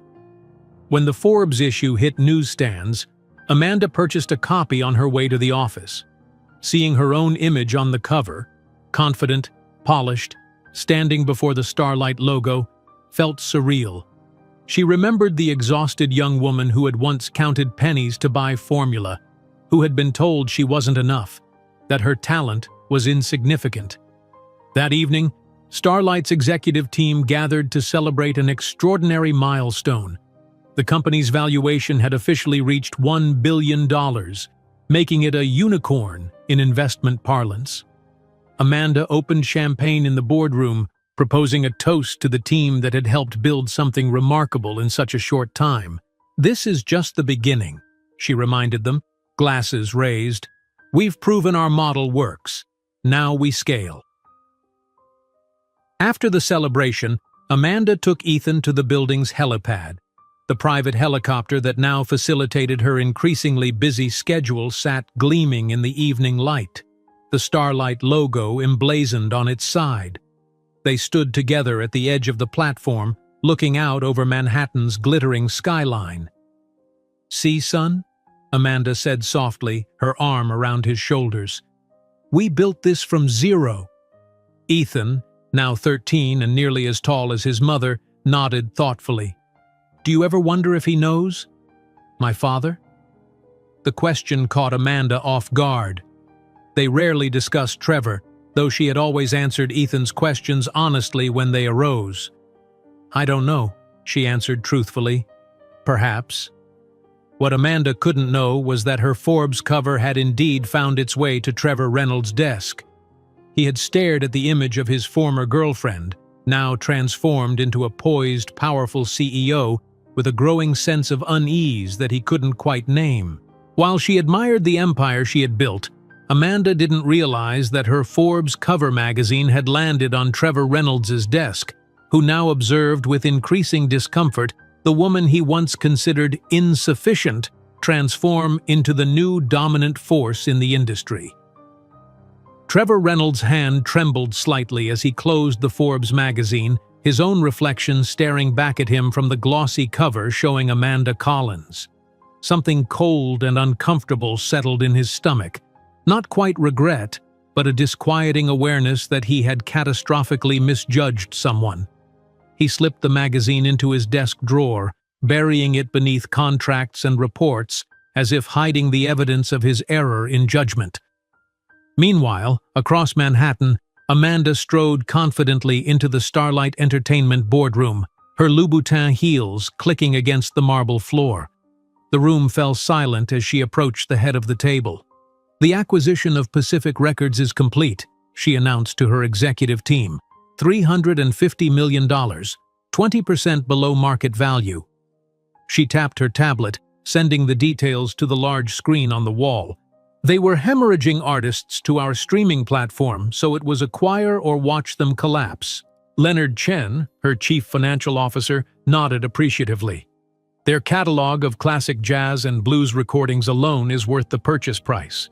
The analytics show our users have a surprisingly strong affinity for vintage recordings when properly recommended by the Ethan algorithm." Amanda smiled at the mention of her son's innovation. What had begun as a 13-year-old's experiment had evolved into the technological heart of Starlight's success. A recommendation engine so sophisticated that competitors couldn't replicate it despite investing millions in their attempts. "Speaking of Ethan," Amanda's assistant said from the doorway, "he's online too. Says it's important but not urgent." Amanda excused herself, taking the call in her private office, a corner suite on the 45th floor with panoramic views of the city through floor-to-ceiling windows. "Mom, I think I've solved that issue with the regional preference anomaly," Ethan said, his voice carrying the slight deepening of adolescence. Now 14, he was participating in a special research program at MIT, his mathematical abilities having long outpaced what even the most advanced high schools could offer. "The algorithm wasn't accounting for cultural context in non-Western markets. I've recalibrated the weighting factors and increased accuracy by 17% in initial testing. I'm sending you the revised code now." "That's brilliant, honey," Amanda replied, genuine pride warming her voice. "The development team will be thrilled. How's everything else at MIT?" "Challenging in the best way," Ethan answered. "Professor Harrington says my approach to computational modeling is refreshingly unorthodox. I think that's a compliment." After they hung up, Amanda stood at her window, watching the city below. At 38, she had built Starlight Entertainment from a concept into a $4 billion company employing over 2,000 people across 3 continents. The industry that had once dismissed her now followed her lead, with major labels scrambling to adapt to the models Starlight had pioneered. Yet for all her professional success, her greatest pride remained Ethan. His extraordinary intellect was matched by uncommon emotional maturity and kindness. Despite skipping 3 grades and now taking university courses, he maintained close friendships and navigated social situations with remarkable ease. "Ms. Collins," her assistant interrupted her thoughts, "the editorial board from Fortune just called. You've been selected as Entrepreneur of the Year. They'd like to schedule a photo shoot next week." Amanda nodded, making a mental note. After the Forbes cover, other recognitions had followed. Fortune's Most Powerful Women in Business, Time's 100 Most Influential People, The Wall Street Journal's Innovator of the Year. Each accolade felt less like personal validation and more like confirmation that her vision for the industry had been correct. "Also," her assistant continued, "don't forget the charity gala at the Plaza Hotel tonight. The Starlight Foundation is launching the scholarship program." The Starlight Foundation for Single Mothers had become Amanda's personal passion project. Launched 3 years earlier with $20 million of her own money, the foundation provided housing assistance, child care subsidies, and educational grants to women raising children alone. The car will be ready at 7, Amanda confirmed. Ethan's flying in for the event. His plane lands at 5. That evening, as her private car navigated through Manhattan traffic, Amanda reviewed the speech she would deliver announcing the foundation's newest initiative, a $25 million scholarship fund for single mothers pursuing higher education. "You look beautiful, Mom," Ethan said beside her, handsome in his tailored suit. At 14, he had Trevor's height and strong jawline, but his expressions carried Amanda's warmth and thoughtfulness. "Thank you, sweetheart." She squeezed his hand, feeling a swell of emotion. "This night means a lot to me. These scholarships will change lives." "Like education changed yours," he observed perceptively. Amanda nodded. Those online business courses she had taken years ago, studying after Ethan was asleep, had provided the knowledge foundation upon which she'd built everything that followed. As their car approached the Plaza Hotel, Amanda felt a strange flutter of anticipation, not for the event, but something less definable. She dismissed it as pre-speech nervousness, though public speaking had long since ceased to intimidate her. Inside the grand ballroom, New York's elite circulated beneath crystal chandeliers. Corporate executives, celebrities, politicians, and philanthropists had gathered to support the Starlight Foundation's mission. Amanda moved through the crowd with practiced ease, graciously accepting congratulations and making introductions. "Your foundation's work is extraordinary," said Senator Elizabeth Mitchell, touching Amanda's arm. "The child care initiative alone has helped thousands of women remain in the workforce." "It's personal for me," Amanda replied. "I was fortunate enough to find a path forward, but too many women with potential never get that chance." As the evening progressed, Amanda was unexpectedly approached by Catherine Reynolds, Trevor's mother. The older woman had aged noticeably since Amanda had last seen her 15 years earlier. "Amanda," Catherine said, her voice carrying the polished tones of old money, "I hoped I might see you tonight. You've done remarkable things with Starlight." Amanda maintained her composure, though surprise rippled through her. "Thank you, Mrs. Reynolds. I wasn't aware you followed the entertainment industry."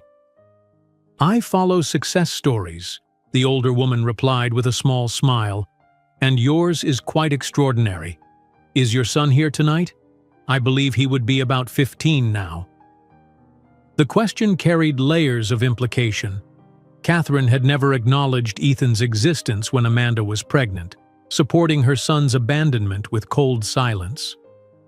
"Ethan is 14, Amanda confirmed neutrally. "And yes, he's here." Before the conversation could continue, Ethan himself appeared at Amanda's side, unaware of the older woman's identity. "Mom, Mr. Jacobson from MIT wants to introduce me to some potential investors for that music education algorithm we discussed," he said, then noticed Catherine. "I'm sorry for interrupting." Catherine's eyes widened almost imperceptibly as she took in Ethan's appearance, the unmistakable Reynolds features evident in his face. "Not at all," she recovered quickly. "I'm Catherine Reynolds. I was just catching up with your mother." Ethan's quick mind registered the last name immediately, a flicker of recognition crossing his face. Amanda had never hidden the identity of his father, answering his questions honestly but without bitterness as he grew older. "It's nice to meet you, Mrs. Reynolds," he said politely, offering his hand with perfect social grace. After Catherine moved on, Ethan turned to Amanda with a question in his eyes. "Was that your grandmother?" Amanda confirmed quietly. "First time she's acknowledged either of us." Ethan processed this with his characteristic thoughtfulness. "Is my father here too?" "I don't know," Amanda admitted. "I haven't seen him." Throughout the evening, Amanda found herself scanning the crowd, a mixture of dread and curiosity propelling her gaze. The Reynolds family traditionally supported many of the same charitable causes that attracted Starlight Foundation donors. It wasn't unreasonable that Trevor might be present. The thought of encountering him after 15 years stirred complicated emotions. Amanda had long since moved past the pain of his rejection, transforming it into the determination that built her success. Yet something remained unresolved, not because she needed closure, but because the story had never been properly concluded. As she prepared to take the stage for her speech, Amanda caught sight of a familiar profile across the room. Trevor Reynolds, silver now threading his dark hair, stood conversing with a group of finance executives. He hadn't seen her yet, his attention focused on the conversation. Amanda felt a curious detachment, as if observing a character from a book she'd read long ago. The man who had once wielded such power over her emotions now seemed smaller somehow, less significant than the memory she had carried. "Ms. Collins," the event coordinator touched her elbow, "we're ready for you." On stage, beneath the spotlight, Amanda addressed the gathered elite with practiced confidence. She spoke about opportunity and access, about the transformative power of education and support at critical moments. Without referencing her personal history directly, she infused her words with the authenticity of lived experience. The Starlight Scholarship Program will provide full university tuition for 100 single mothers annually, she announced to enthusiastic applause. Because talent and potential are equally distributed throughout our society, but opportunity is not. Together, we can change that equation. From the podium, Amanda could see Trevor in the audience, his expression stunned as he finally recognized her. Their eyes met briefly across the crowded room, a fleeting connection laden with 15 years of unspoken history. Later, as donors approached to offer congratulations, Amanda felt a presence at her elbow. She turned to find Ethan, his expression thoughtful. "That man has been watching you," he said quietly. "The one talking to Mrs. Reynolds now. He looks like me." Amanda followed his gaze to where Trevor stood with his mother, both of them glancing repeatedly in their direction. "That's Trevor Reynolds," she confirmed gently. "Your biological father." Ethan absorbed this information with remarkable composure. Over the years, he had asked questions about his father, and Amanda had answered truthfully but without rancor, explaining that Trevor had chosen not to be part of their lives. She had never shared the cruelty of his rejection, never wanting Ethan to feel the sting of being deemed unworthy. "Would you like to meet him?" Amanda asked, prepared to support whatever choice Ethan made. "Not tonight," Ethan decided after consideration. "Maybe someday, but I'd want to understand why first, why he wasn't there." Amanda nodded, proud of his maturity. "That's entirely your decision, sweetheart. Always has been." As they prepared to leave the gala, Amanda's assistant approached with an update. "The event has raised over $12 million for the foundation, and Rolling Stone wants to interview you next week about Starlight's expansion into film production." Amanda confirmed the appointment as they walked toward the exit. The upcoming expansion into film and television production would increase Starlight's market value by an estimated 20%, further cementing its position as an entertainment powerhouse. In the car heading home, Ethan was unusually quiet, looking out at the city lights. "Are you okay?" Amanda asked gently. Seeing him must have been strange. "I'm fine," he assured her. "Just thinking about how different things might have been if he had stayed." Amanda considered her response carefully. "We can't know that path, sweetheart.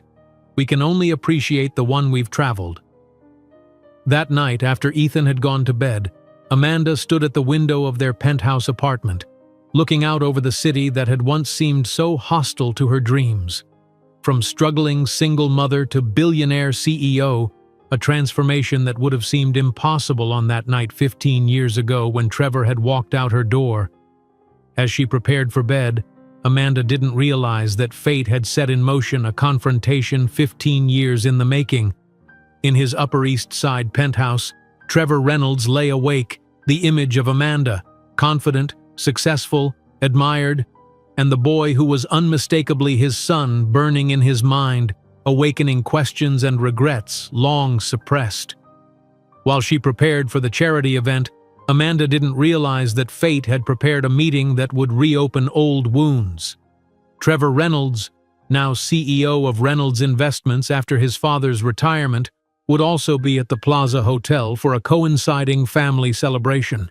The crimson Versace dress caught the light as Amanda made a final adjustment in the mirror of her penthouse. She had selected it carefully, bold but elegant, a statement piece that communicated confidence without ostentation. The color choice wasn't accidental. Red had always been her power color, dating back to the first important business meeting she'd ever taken. "You look stunning, Mom," Ethan said, adjusting his bow tie as he entered her bedroom. At 14, he already stood nearly 6 feet tall, his tailored tuxedo emphasizing his lanky frame. "And you look incredibly handsome," Amanda replied, touched by how grown-up her son appeared. "Harvard and Stanford will be fighting over you in a few years." "MIT already sent another letter," Ethan mentioned casually. "They're offering early admission with a full research fellowship when I turn 16. Amanda smiled, pride swelling in her chest. Her son's extraordinary intellect had opened doors that would have seemed impossible on that cold night when Trevor had walked out, tossing money on her table like she was nothing more than an inconvenience to be settled. "Ready to go?" she asked, gathering her clutch. The foundation team has been at the plaza since noon setting up. Their private elevator descended directly to the garage where a gleaming black limousine awaited.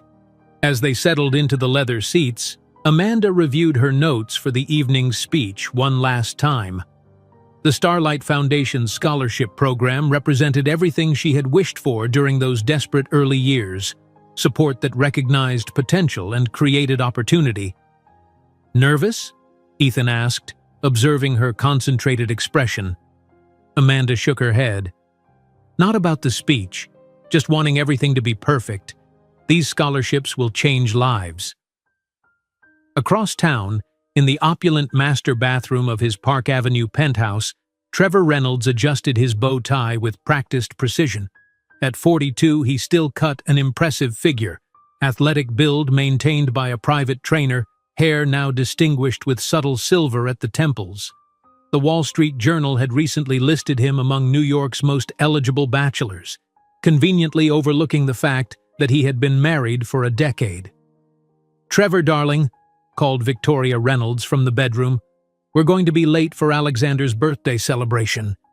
He emerged from the bathroom to find his wife fastening a diamond necklace worth more than most people's homes. Victoria Huntington Reynolds, former model, current socialite, and daughter of one of New York's oldest banking families, was the perfect corporate wife. Their marriage had been more merger than romance, a strategic alliance that elevated both families' social standings. "The reservation isn't until 8, Trevor replied, checking his watch, a Patek Philippe passed down from his grandfather. "We have time." "Yes, but I want to make an entrance," Victoria said, smoothing her designer gown. "And the plaza will be absolutely crawling with the charity crowd tonight. Some foundation event in the main ballroom." Trevor nodded absently, his mind already drifting to the quarterly projections he'd been reviewing earlier. Reynolds Investments had performed adequately under his leadership. Not spectacularly, but solidly enough to maintain the family's $800 million fortune while generating respectable returns for clients. "Speaking of charity events," Victoria continued, inspecting her reflection, "did you see who's hosting tonight's gala? Amanda Collins, that woman from Starlight Entertainment?" She turned to gauge his reaction. The Fortune profile last month called her the most disruptive force in entertainment since streaming began. Trevor froze, his hand suddenly clumsy with his cufflink. "Amanda Collins? At the plaza tonight?" Victoria nodded, oblivious to his discomfort. "Her foundation does something with single mothers. Rather convenient branding considering her own background." She sniffed dismissively. "Though I suppose one must admire the business acumen. From nowhere to billionaire in 15 years. "Billionaire?" Trevor echoed, the word sticking in his throat. "Well, near enough. Fortune estimated her net worth at $1.2 billion. Victoria tilted her head, finally noticing his strange expression. "Trevor, are you all right? You look pale." He forced a smile. "Fine. Just remembered something about tomorrow's meeting." His mind raced, calculating the odds of encountering Amanda in the vast Plaza Hotel. Surely the charity event and Alexander's birthday dinner would be in separate areas. The plaza had multiple ballrooms, restaurants, and private dining spaces. The chances were minimal. The sleek limousine carrying Amanda and Ethan glided to a stop before the Plaza Hotel's grand entrance. Doormen in crisp uniforms rushed forward as the chauffeur opened the door. Flashbulbs popped immediately. The financial and entertainment press had been alerted to the Starlight Foundation's event, and Amanda Collins was always newsworthy. "Ms. Collins, over here! Ethan, are you following your mother into business? Amanda, is Starlight acquiring Meridian Pictures?" Amanda navigated the gauntlet with practiced ease, offering a polite smile but no comments, her hand gently guiding Ethan through the commotion. Inside the lobby, the Foundation's event coordinator rushed forward.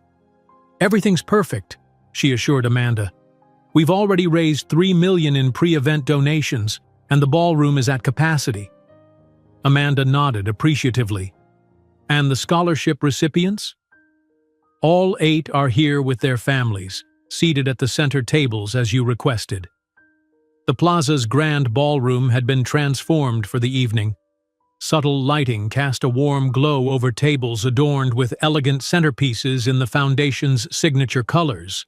A string quartet played softly as New York's elite networked over champagne and hors d'oeuvres. At the front, a stage featured the Starlight Foundation's logo, a stylized star illuminating a path forward. As Amanda entered, a subtle ripple of recognition spread through the crowd. Conversations paused momentarily as heads turned. She moved through the room with Ethan at her side, stopping to greet major donors and introduce her son to key supporters. "Senator Mitchell, wonderful to see you again," Amanda said, shaking hands with the influential politician. "Have you met my son, Ethan?" The senator smiled warmly. "I've heard remarkable things about your work at MIT, young man. Your algorithm is revolutionizing educational access in underserved communities." Ethan engaged confidently in the conversation, his social skills as exceptional as his intellect. Amanda watched with quiet pride as her son discussed the technical aspects of his latest project, remembering the infant she had once cradled while wondering how they would survive the month. In the plaza's elegant terrace room, Trevor and Victoria Reynolds arrived for their son's birthday celebration. 8-year-old Alexander Reynolds, already displaying the family's characteristic confidence, greeted arriving guests with his maternal grandmother hovering nearby. The private dining room had been decorated lavishly, no expense spared for the heir to the Reynolds fortune. "Trevor, darling," Victoria murmured as they accepted champagne from a passing waiter, "you'll never guess who I just spotted in the main hallway. Amanda Collins and her son. He looks remarkably like you did in your Exeter graduation photos." The champagne flute froze halfway to Trevor's lips. "You must be mistaken." Victoria laughed lightly. "Impossible. That bone structure is distinctly Reynolds." Catherine noticed it too. "She's looking quite shaken." She nodded toward her mother-in-law, who was indeed looking disturbed as she spoke with Trevor's father in a corner. "I should check on Alexander," Trevor said abruptly, setting down his untouched champagne. As the evening progressed, the walls between the separate events began to dissolve. Guests from the charity gala wandered into the hotel's public spaces during breaks, while members of the Reynolds party circulated through the main hallways between courses. The collision course was set, merely awaiting its moment. Amanda was deep in conversation with a tech billionaire interested in supporting the Foundation's digital literacy program when Catherine Reynolds approached, her expression carefully controlled. "Amanda, I wanted to personally congratulate you on the scholarship initiative," she said, her voice carrying the practiced warmth of old money.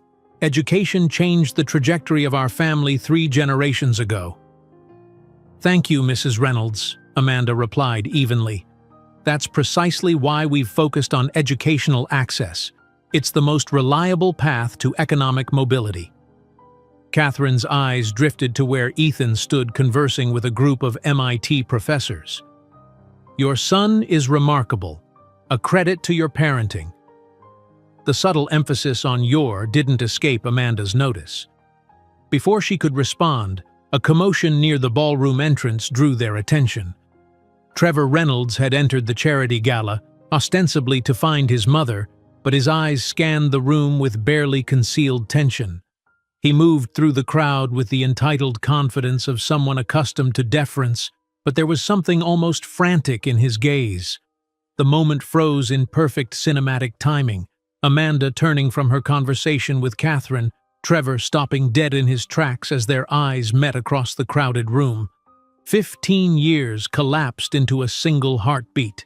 Amanda maintained her composure with remarkable control, only a slight tightening of her fingers around her champagne flute betraying any reaction.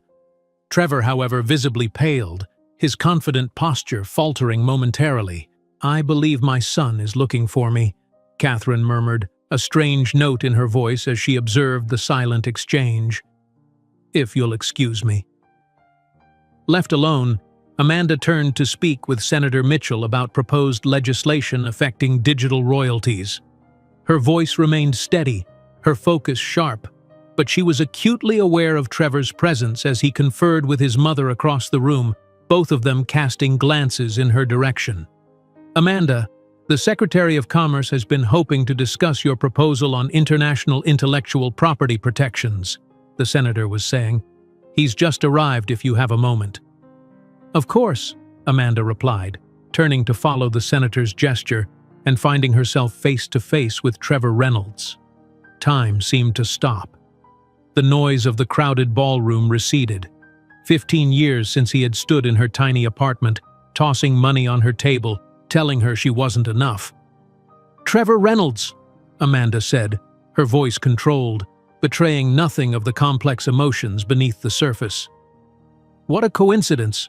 Trevor struggled to recover his composure, eyes taking in the transformation before him. The woman he had dismissed as insignificant now stood before him in Versace, the center of power in a room full of the elite. "Amanda, you look different." A cold smile touched her lips. "Different from when you left me pregnant with $700 to solve the problem?" "Yes, I imagine I do." The color drained from Trevor's face as his own cruel words returned to haunt him. Before he could respond, movement caught his eye, Ethan approaching, curious about the palpable tension. "Mom, is everything okay?" Ethan asked, his perceptive gaze taking in the situation. Trevor couldn't tear his eyes from the teenager, the living embodiment of his greatest mistake. The boy was unmistakably his son, from the set of his jaw to the intelligent assessment in his eyes. Yet there was something in his bearing, a quiet confidence and emotional intelligence, that was purely Amanda. "This is my son, Ethan Collins," Amanda said, emphasizing the surname. "Ethan, this is Trevor Reynolds, a known acquaintance from the past." Understanding dawned in Ethan's eyes as he connected the name to the little he knew about his biological father. His analytical gaze assessed Trevor with the same precision he applied to complex equations. "You're the CEO of Reynolds Investments," Ethan observed calmly. "I read about your recent acquisition of Nexus Capital. Interesting structure, though the valuation algorithm you used seems to have overvalued the assets by approximately 12%. Trevor blinked, disconcerted by the teenager's precise analysis. "You follow corporate acquisitions?" "I follow innovative mathematical models," Ethan replied. "Financial systems provide fascinating data sets." The circle around them expanded as people recognized Amanda and approached. A famous music producer joined the group, clapping Ethan warmly on the shoulder. "Amanda, that music discovery algorithm your son developed has revolutionized our industry," he enthused. "Pure genius. We've increased new artist engagement by 40% since implementing it." Trevor's expression shifted between shock and growing dismay as more people joined the conversation, each interaction revealing another facet of the extraordinary life his abandoned son had built without him. "Amanda," he said finally, desperation edging into his voice, "perhaps we could speak privately." There's much to discuss after so many years. She met his gaze with cool assessment. Actually, there isn't. You made your decision 15 years ago when you said I wasn't enough to stand beside you. That people like me are born to serve people like you. Do you remember those exact words? The color drained from Trevor's face as his own cruel declarations echoed in the present. Several guests nearby exchanged shocked glances, whispers beginning to circulate. The circumstances were different, he attempted to justify, his voice low. I was young, pressured by family expectations. How interesting, Amanda interrupted. I was young too, pregnant, abandoned, and working 3 jobs to survive. Ethan was born while I was still completing my business degree online at night. Victoria appeared at Trevor's side, sensing disaster unfolding. Trevor, Alexander is looking for you to cut the cake. Amanda raised an eyebrow. You have another son? Congratulations. I hope you've been a better father to him. While presenting her son to Trevor, Amanda didn't imagine that this casual encounter would be merely the prelude to a public confrontation that would expose 15 years of secrets and forever transform the carefully constructed reputation of Trevor Reynolds. Victoria's words hung in the air like a loaded gun. The revelation of Trevor's second son, a child he had actively chosen to parent, created a palpable shift in the atmosphere around them. Whispers rippled through the gathering crowd as New York's elite recognized the unfolding drama in their midst. Trevor's face contorted with panic, his eyes darting between Amanda's cool composure and Ethan's analytical gaze. Victoria, take Alexander back to the party, he instructed, his voice tight. I'll be there shortly. Confusion and anger flashed across Victoria's face as comprehension dawned. Trevor, what's happening? Who is this boy?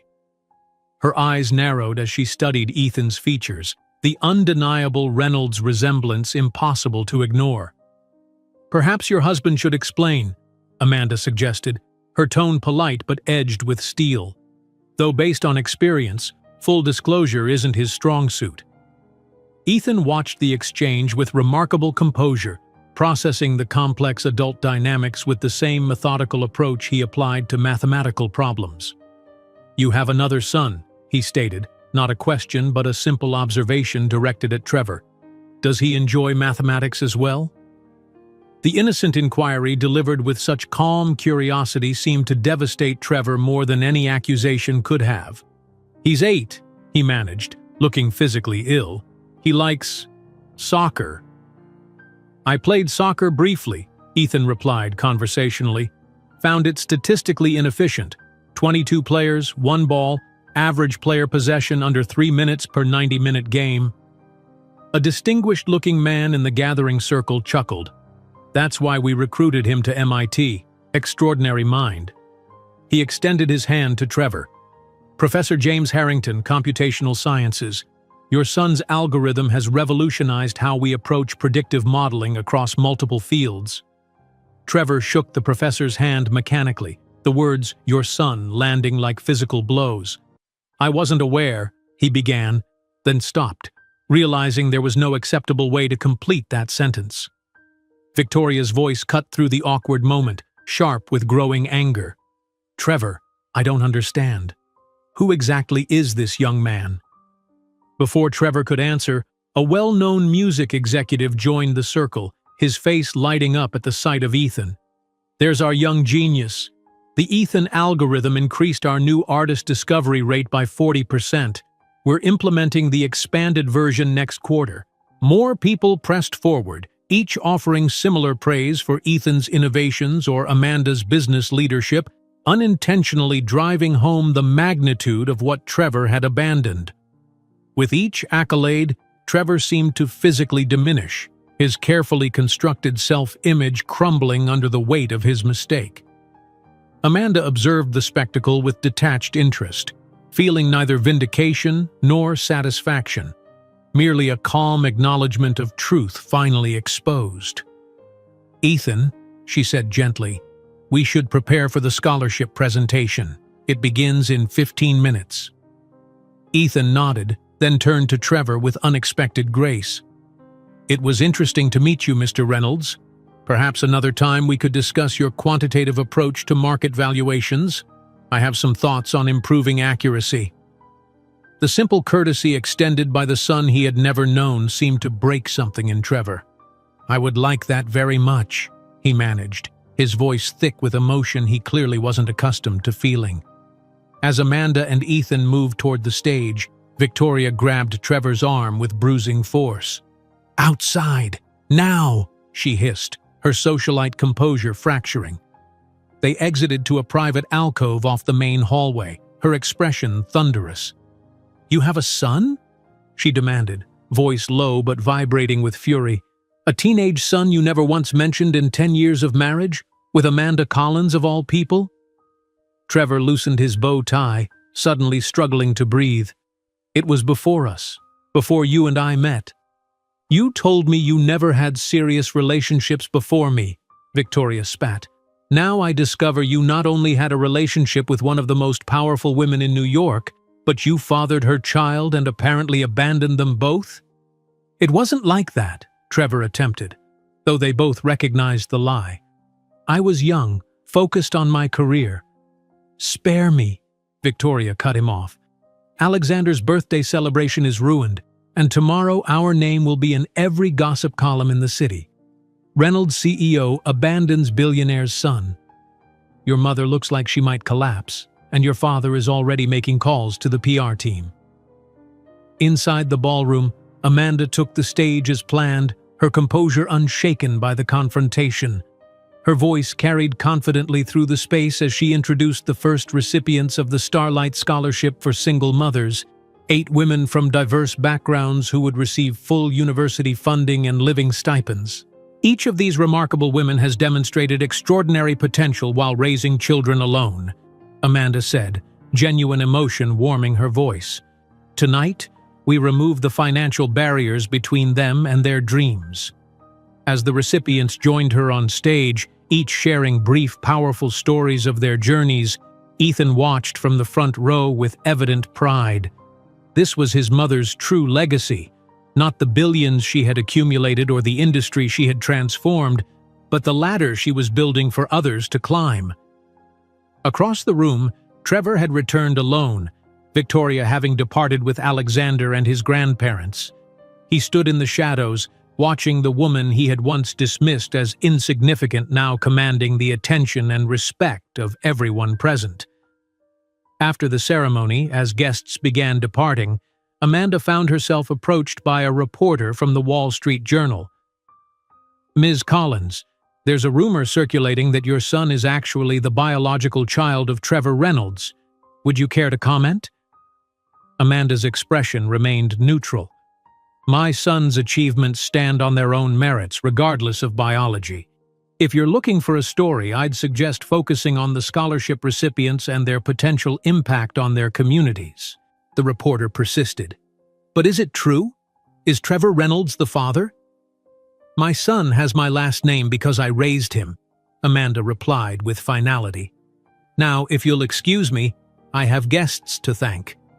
By morning, despite Amanda's attempt at discretion, carefully worded articles appeared in select publications.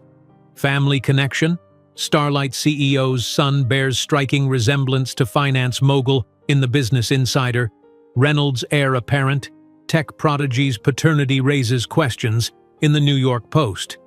The more reputable outlets framed the story differently.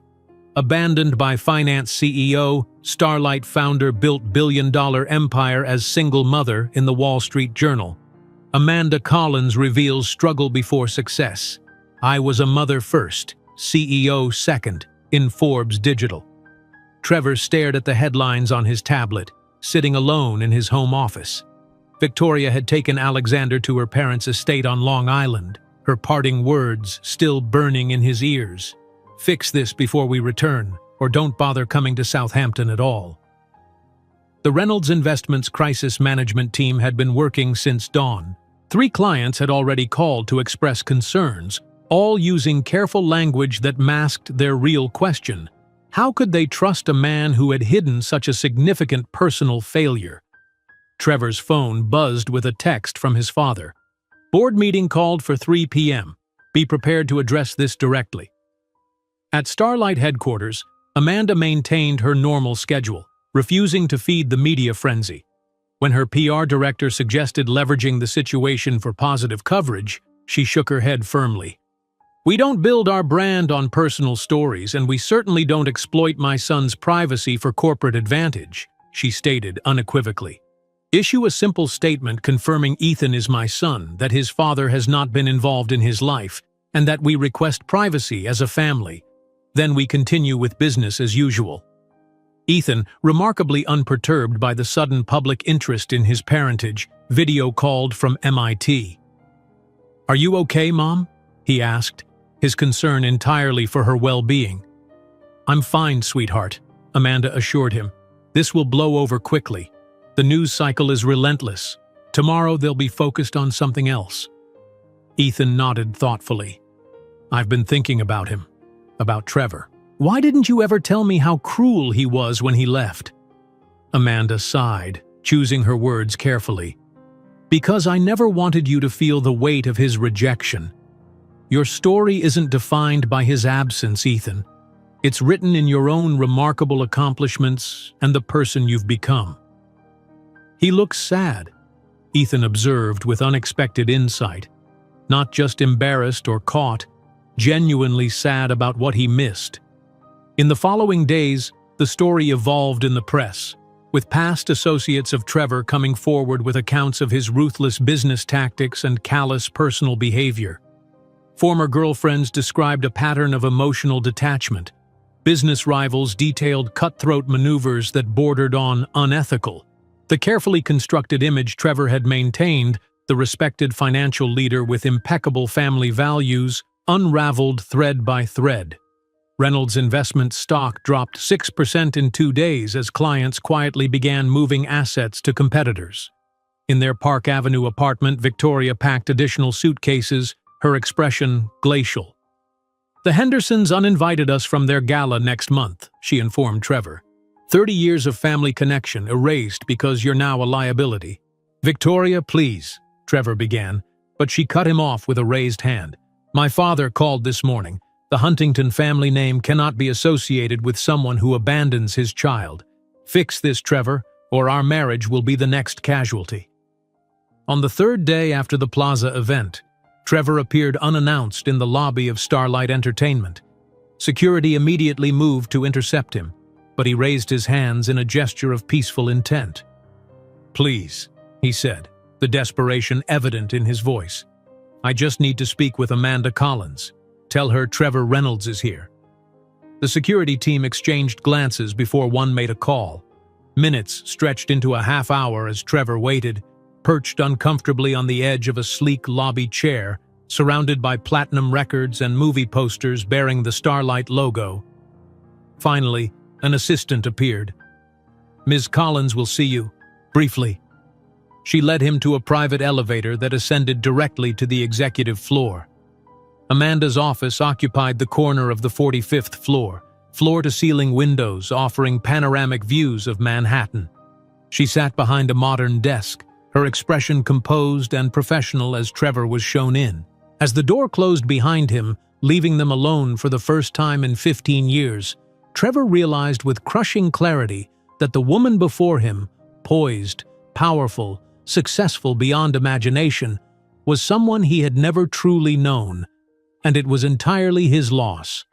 While Trevor remained paralyzed in the hall, watching his reputation crumble before his eyes, he couldn't imagine that the true reckoning was yet to come, when Amanda would finally allow him to glimpse the empire he could have shared. Amanda's office stretched before Trevor like a physical manifestation of everything he had missed. Awards lined the walls, Grammys, Emmys, Billboard honors, and framed magazine covers featuring her confident smile. Floor-to-ceiling windows offered a panoramic view of Manhattan, the skyline dotted with buildings bearing the Starlight logo. The message was unmistakable. She owned pieces of the city that had once seemed to belong exclusively to men like him. "You have 5 minutes," Amanda said, her voice neutral as she gestured to a chair across from her desk. "My next meeting can't be rescheduled." Trevor remained standing, suddenly unsure what to do with his hands. The confident financier who commanded boardrooms had vanished, replaced by a man confronting the magnitude of his greatest mistake. "I came to apologize," he began, the words sounding hollow even to his own ears. "What I did 15 years ago was unforgivable." Amanda's expression remained impassive. "Is that all? You could have sent an email." "I want to know my son," Trevor continued, desperation creeping into his voice. "I've missed everything. His childhood, his achievements. That algorithm everyone keeps talking about. I don't even understand what it does." It revolutionized how music and content are recommended to users based on emotional response patterns rather than just consumption habits, Amanda explained clinically. Ethan developed the core concept at 11. By 14, he had refined it into what now powers Starlight's entire ecosystem. Microsoft offered $900 million for the patent. I declined. Trevor sank into the chair, the enormity of what he'd missed settling on him like a physical weight. "I made a terrible mistake." "No," Amanda corrected him, leaning forward slightly. "A mistake is forgetting an anniversary or missing a recital. What you did was a choice. You looked at a pregnant woman who loved you and systematically dismantled her self-worth before abandoning her with $700. The precision of her memory made Trevor flinch. "I was different then, young, ambitious." "So was I," Amanda interrupted. 23, pregnant, working 3 jobs while completing online classes. The difference is what we chose to prioritize." Trevor stared at his hands, the gold signet ring that had been passed down through Reynolds' generations suddenly seeming like a symbol of inherited entitlement rather than legacy. "When I saw you both at the plaza," he said quietly, "when I realized what Ethan has become, what you've built, it was like seeing a life I could have had." Amanda's laugh held no humor. "That's where you're wrong, Trevor. You're not seeing what you could have had. You're seeing what you weren't necessary for." The words landed with devastating accuracy. Trevor looked up, meeting her eyes for the first time. "I'd like a chance to know him, not to claim any credit, but just to understand who he is." "That's entirely Ethan's decision," Amanda replied. "He's 14 now, almost the age I was when you left, old enough to make his own choices about relationships." Trevor nodded, grasping at this small concession. "I understand. And, professionally? The Reynolds investments could explore partnerships with Starlight. We have access to capital markets that could accelerate your expansion plans.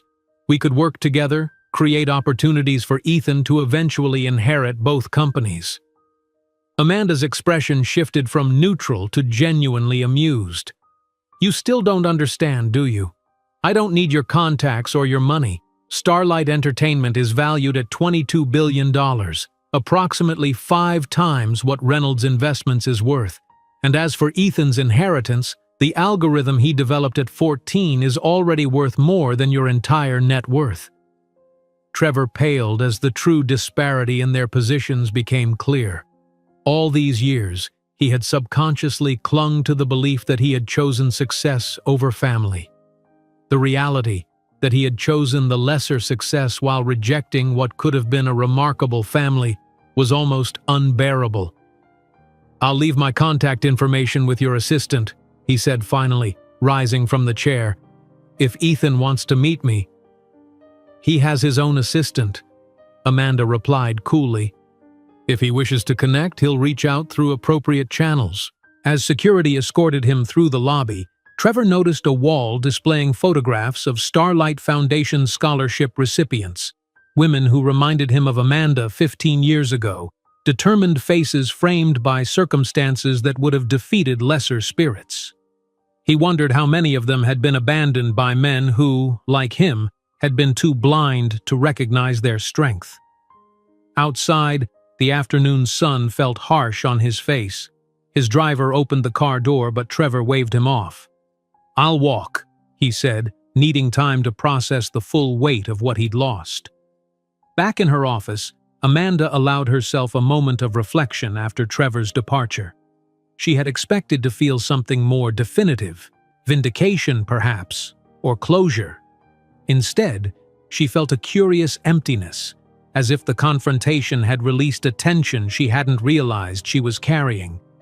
The man who had once held such power over her emotions now seemed diminished, almost pitiable in his belated recognition of what he had thrown away. Her phone buzzed with a text from Ethan. "Heading to Aerodynamics Lab. Reynolds came to see you?" "Yes," she typed back. "Nothing urgent. We'll talk tonight." In the weeks that followed, Trevor faced the consequences of his exposed past. Reynolds Investments lost 3 major clients who cited values alignment concerns. His position as CEO came under scrutiny from board members concerned about reputation management. At home, Victoria maintained a frigid distance, spending most of her time at their Southampton estate with Alexander. "The Whitmores disinvited us from their summer gala," she informed him during one of her brief returns to the city. 30 years of family connection, gone because you're now a social liability." Trevor barely registered her complaints. The opinions of New York society that had once seemed so crucial now felt trivial compared to the chance to know his son. On a Wednesday morning in June, Trevor's assistant interrupted a budget meeting. "Sir, there's an Ethan Collins on line 3. He says you're expecting his call." Trevor almost knocked over his chair in his haste to reach his private office. With hands that weren't quite steady, he picked up the phone. "Ethan, thank you for calling." "Mr. Reynolds." Ethan's voice was polite but reserved. "I've given considerable thought to our situation. I believe I would like to meet, not because I need a father figure at this point in my life, but because understanding one's complete biological and social history has empirical value." Trevor smiled despite himself at the formal, analytical approach, a glimpse of how Ethan's remarkable mind operated. "I would like that very much, whenever and wherever you're comfortable." The Starlight Foundation is hosting a small reception for STEM scholarship recipients next Thursday, Ethan said. "It's at 4 o'clock at our headquarters. Would that be acceptable?" "I'll be there," Trevor promised, making a mental note to reschedule the quarterly board review. At Starlight Entertainment, Amanda was reviewing the final details for their expansion into film production when Ethan stopped by her office. He leaned against the doorframe, tall and thoughtful in the afternoon light. "I called him," he said simply. "We're meeting at the STEM scholarship reception." Amanda nodded, studying her son's expression. "Are you sure you're ready?" "I'm not expecting anything," Ethan replied with a maturity that sometimes caught even Amanda by surprise. "I just want to understand who he is. It feels like an incomplete equation otherwise." "I'm proud of you," Amanda said, "not for contacting him, but for approaching this on your own terms." Ethan smiled, the expression lighting his serious features. "I learned that from you. Everything important, I learned from you." That evening, Amanda stood at the window of her office watching the city transition from day to night. The empire she had built surrounded her, not just the physical manifestation of Starlight's headquarters, but the influence her company now wielded throughout entertainment and technology sectors globally. She hadn't built it for revenge. In those early desperate days, survival had been her only goal, keeping Ethan fed, housed, educated. Success had come from necessity, determination, and a refusal to accept the limitations others imposed. Trevor's cruelty had been the catalyst, but her achievements belonged entirely to her own vision and perseverance. The true victory wasn't financial, though the billions she had accumulated provided undeniable security. It wasn't even professional, though her influence had transformed an industry. The real triumph was standing in the living room of their penthouse, headphones on, coding something that would likely change another sector of society for the better. 2 weeks later, Amanda observed from a discreet distance as Ethan and Trevor sat together at the foundation reception, deep in conversation. Trevor was listening intently as Ethan explained something, his hands moving animatedly the way they did when he was discussing a concept that excited him. There was a hunger in Trevor's expression. not for reconnection to power or access to Starlight's success, but simply to know this extraordinary young man who shared his DNA but had been shaped entirely by Amanda's love and guidance. Ethan caught her eye across the room and smiled reassuringly. He would navigate this relationship in his own way, with the emotional intelligence and self-possession that had always been his hallmarks. Amanda turned away, moving to congratulate the STEM scholarship recipients. These young women, brilliant, determined, facing obstacles that would deter most, reminded her of herself at 23. But they would have something she hadn't: support, resources, and a path forward that recognized their potential. The true price of Trevor's rejection hadn't been measured in billions lost or opportunities wasted, but in the relationship he never knew, with a son who had become extraordinary not to prove his worth to an absent father, but because he was raised by a mother who never doubted the value of either of them. If you enjoyed today's video, I'm sure you'll love the next one. Don't waste time. Just click on the screen